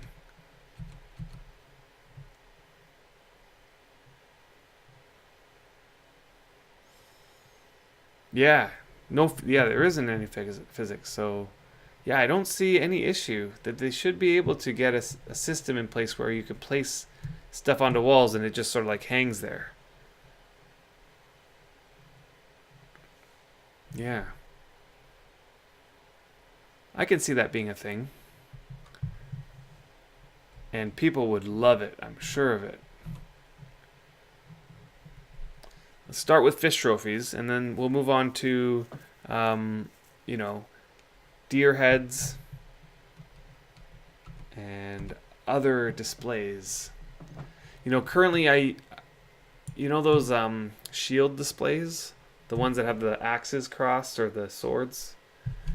The way I currently do that is I just push it into the wall so it looks like it's hanging on the wall.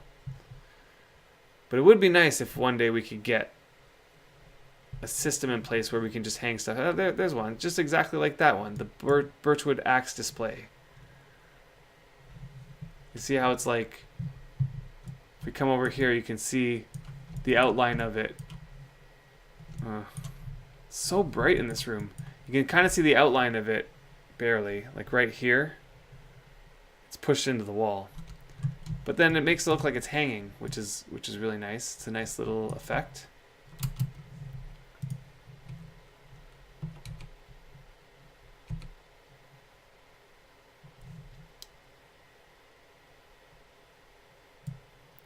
Yeah, the model's not the hard part. Because, yeah, you would just take the model that they have.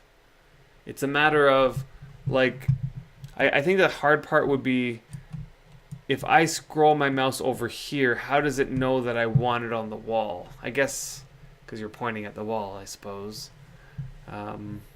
So it would have to then know that if I bring my mouse over by the wall, that it's going to put the model on the wall. I can't see that being too difficult. They already have a system in place where I can put my mouse over here and it knows I want to place it on top of the coffin.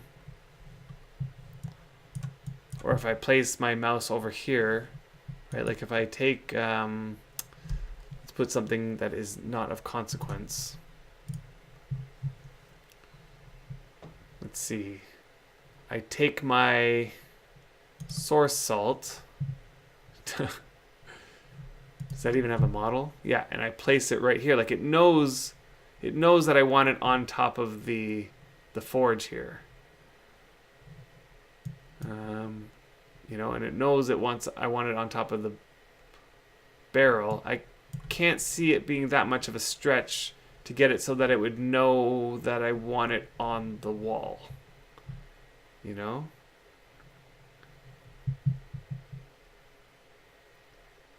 Yeah. Yeah, Drac, I also like how they made it so you can just place stuff. You can just place stuff anywhere. Have you guys seen the Fabricant is going crazy with this stuff, making all sorts of funky little weird looking things. Just look in the news today, or what was it? Not today, for Wednesday.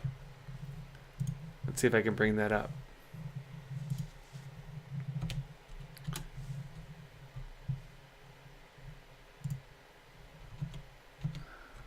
So yeah. So in the news, oh, I'm already on the second page. That's where I was reading. Okay, so yeah, these guys. This is just a little bit freaky, if you ask me.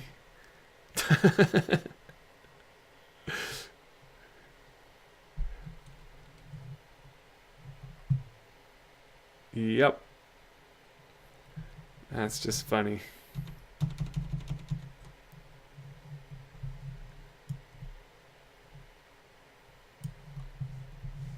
Yeah, what's going on there? Just some craziness.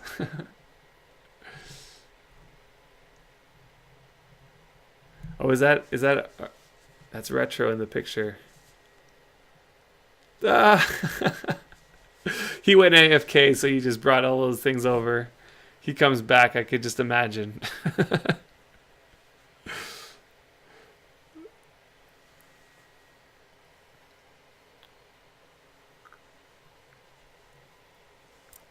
Yeah, that's funny.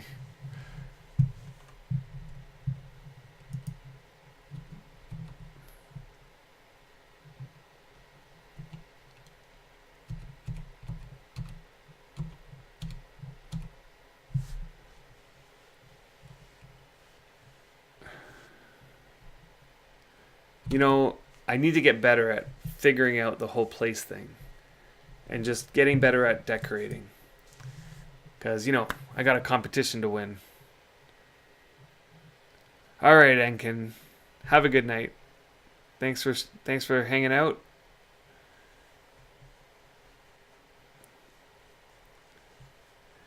And then he went outside, so we had to go outside too, but we still kept an eye on him. What do we got here?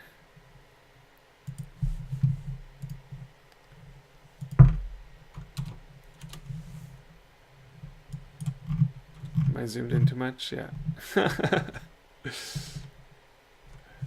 So let's show this. There he is. Archade being watched.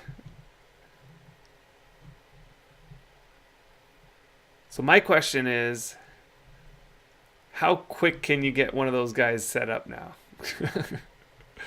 I bet you can just like whip one together in under a few seconds.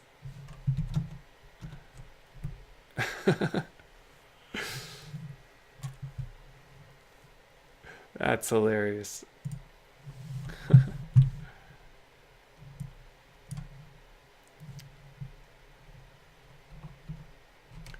Oh, we got one of these. Am I out of range? No. What is going on here?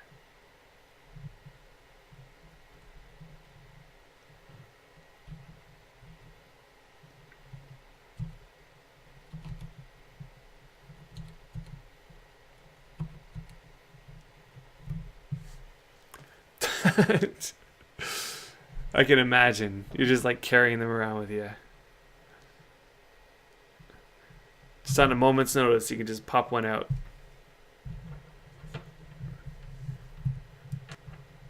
Did you bring any to the imp along? You able to just drop one of those guys right here? Yeah, and fish. Of course, fish. I wouldn't be surprised if these sharks came from Fabricant. These ones that are just hanging out over here.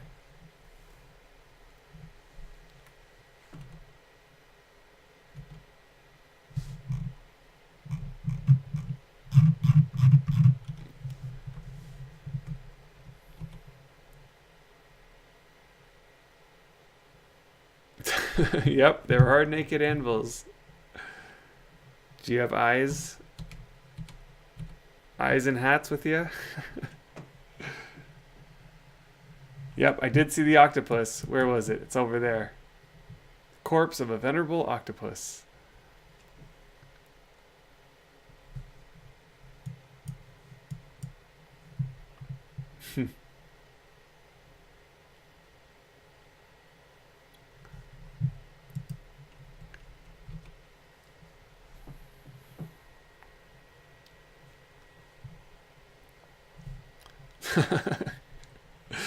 Feel a little bad using the anvil like that? That's hilarious. That's just great.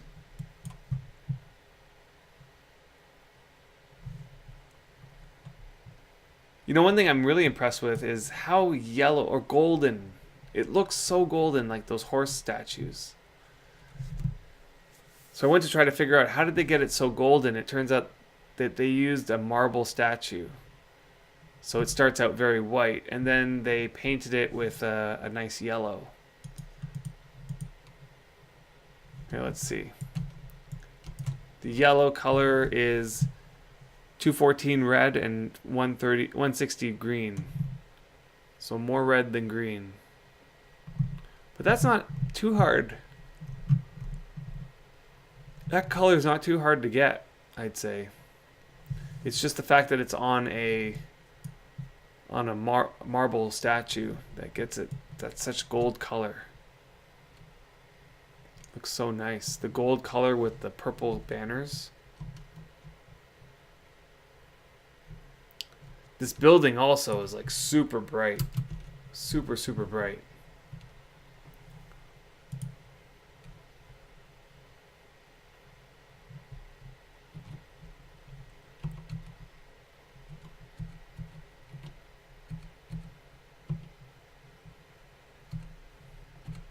Let's see, how's my weaponsmithing doing? Ah, got another 0.05, so I'm up to 0.10. Yeah, he did do a really good job with this deed. Like, look at the color of that nymph statue. That's impressive. What's the color there? So it's green and blue, so you get that aqua color. And those are some pretty nice high colors, right? Because the highest they go is 255. So you got 247 and 234 blue and green. That's a hard die to make, I must say. And yet the statue's only 10 quality. I think that could use a little bit of imping. But that color is really nice.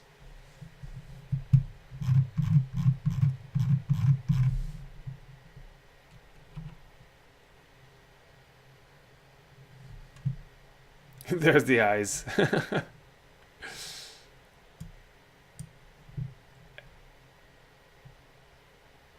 And an old woolly Minnoth.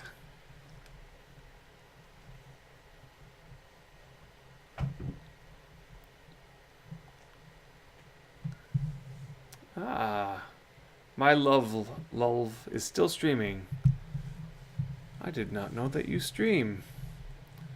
Let's take a peek. Let's take a peek.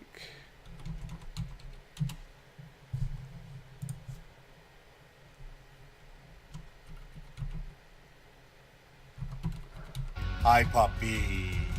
Is there like the head of a teddy bear that we can mount like on something? Okay, that's interesting. Derp.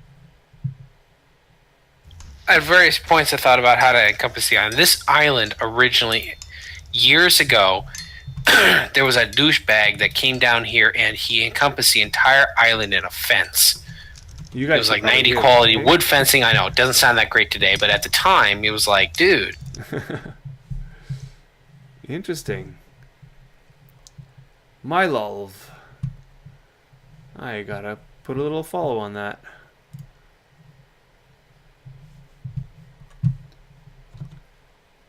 More streamers is always a good thing for this game. Very entertaining to watch Wurm, at least in my opinion. Whenever I'm playing on my own, without streaming myself, I will often be watching a stream of some kind. And no doubt you guys also, considering you're in the stream here. 4 different people streaming today, yeah. I know, that's crazy. It's awesome to see that.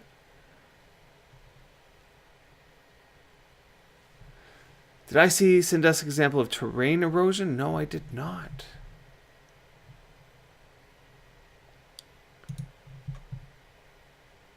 Terrain erosion.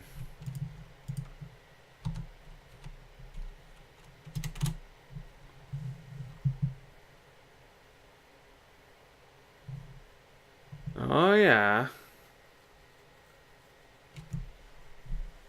Yes. I like it.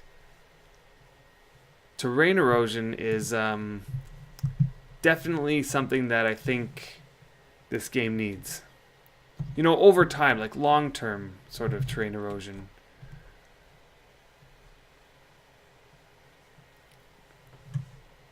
You know, especially those really terraform deeds that eventually decay and you're left with these flat platforms all over the place. I'd like to see those sort of go back to a natural state.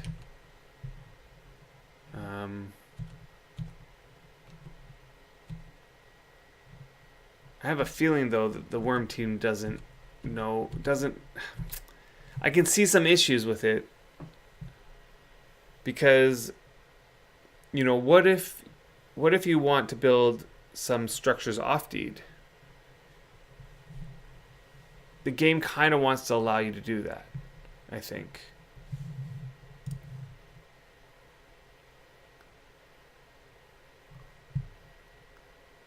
Hey, Shrimpy. Missed you in chat. I don't recall. Oh. No worries.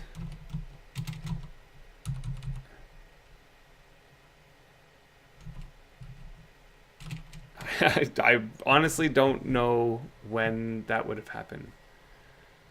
I came into our Discord convo briefly. Nope, I don't think that's the case. I think they may have been mistaken.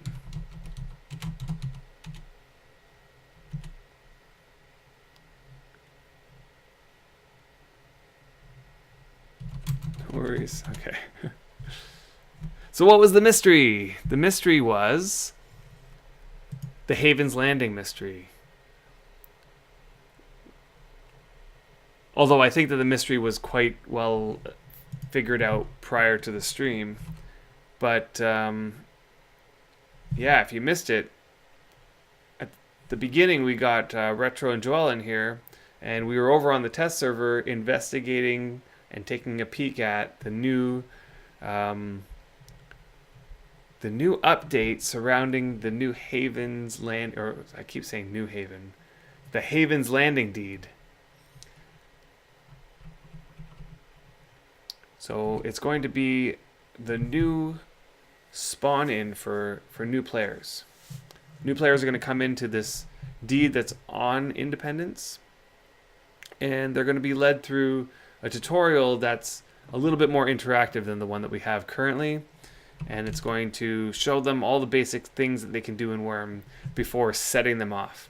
And so we got a sneak peek at that and what it's going to look like, and it looks pretty good. Like, I mean, it does have a bunch of pop-ups and a lot of reading, but at the same time, it seems as though they did a decent job at trying to lead the players through the basic actions of the game. And that's, I think it's a big step up from the current tutorial, which essentially is just only reading. So in that it's like a bit of reading, and then it sends you off and tells you to do stuff. And then you got to do a little bit more reading, and then it sends you off and tells you to do stuff. And yeah, I definitely like that aspect of it.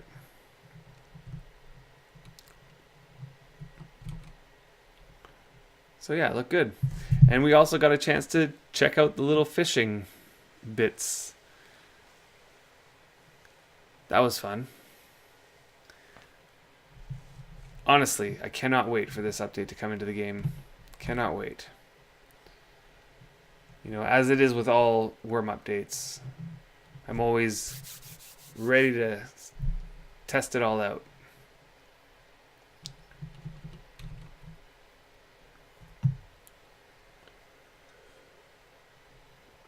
In Gaffer, I'm also not a fan of dirt walls.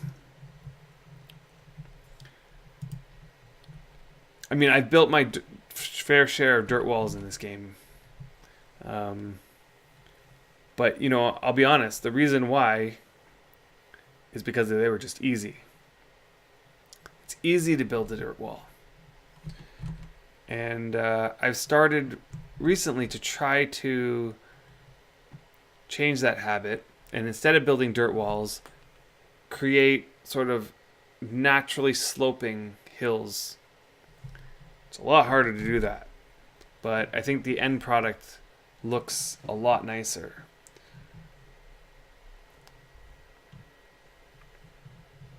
So I'm really close to done that quote unquote dirt wall that's between the two deeds that I have, because it's not quite a dirt wall anymore. It's more of a gently sloping mountainy hill thingy that I've shaped from scratch. So when that gets done, I'll show you guys. But that's way back on our deed. We are over at the Impalong.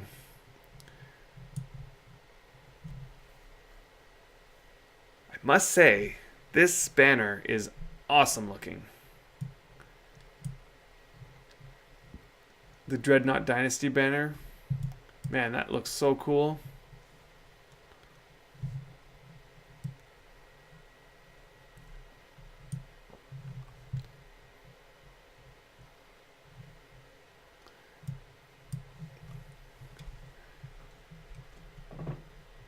There's much conversation in our alliance regarding these banners and the idea of giving freedom the chance to have these banners,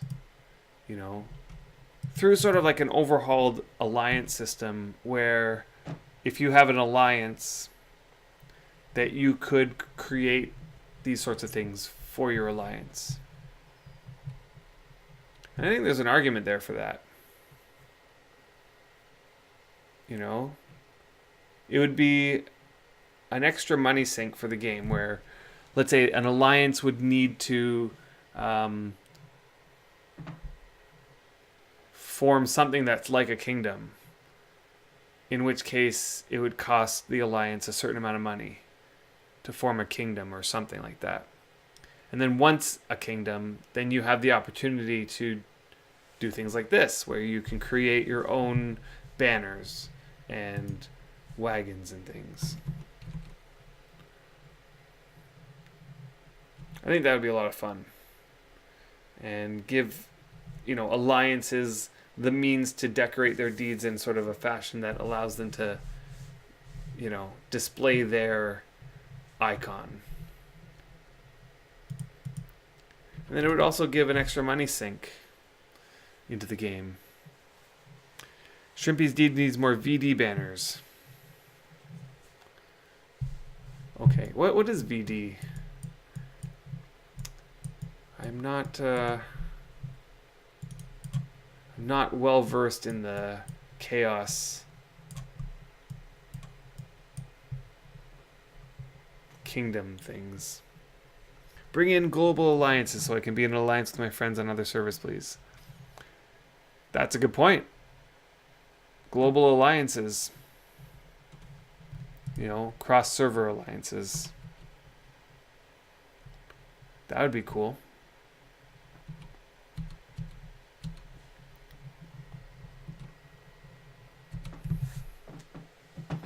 Viridian Dynamics.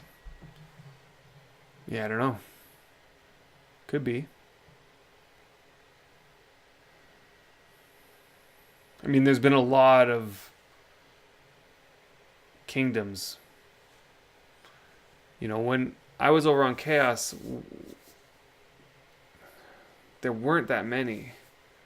There was MR and JK and HOTS, and then there might have been two others, and then the kingdom that I was in, which was Ebenora. There might have been two others. But now it's like... So Valhalla Descendants. Yeah, now there's those. Then there's Macedonian and Dreadnought Dynasty. And a bunch of others too. Like, there's just tons of them. And from what I understand, they were formed from,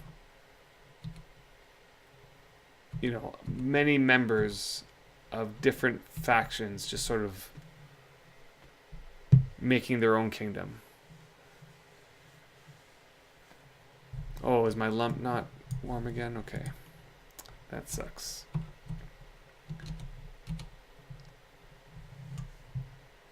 Boy, my weaponsmithing is just not moving. It's just not moving.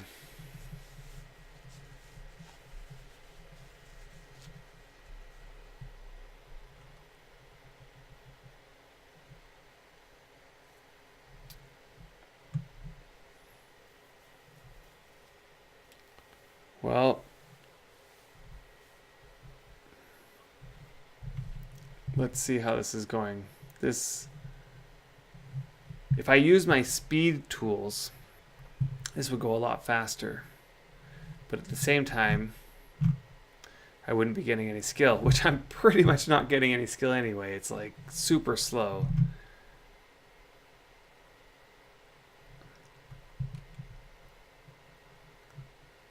But it's hard to say what to do.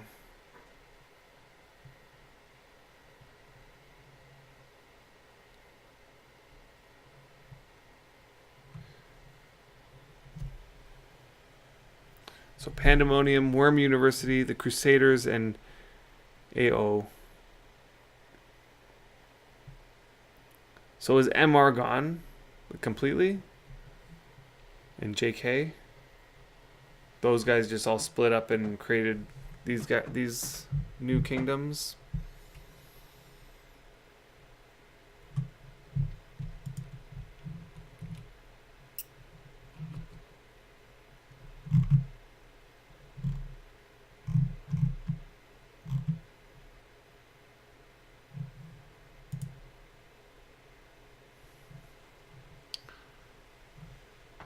Yeah, Apocalypse Order. Yeah, MR's gone. Very interesting.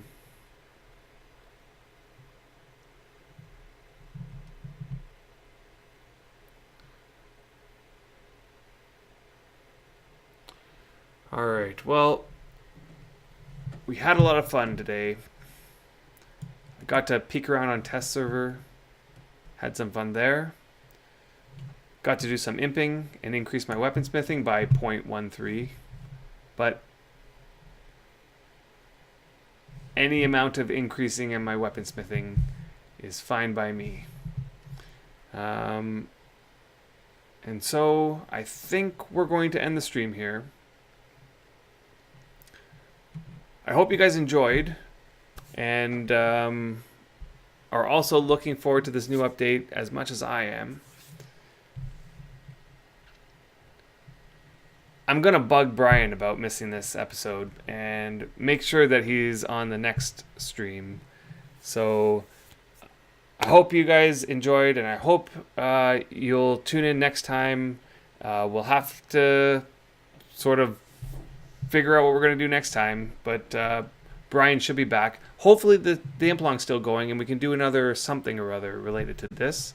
And yeah.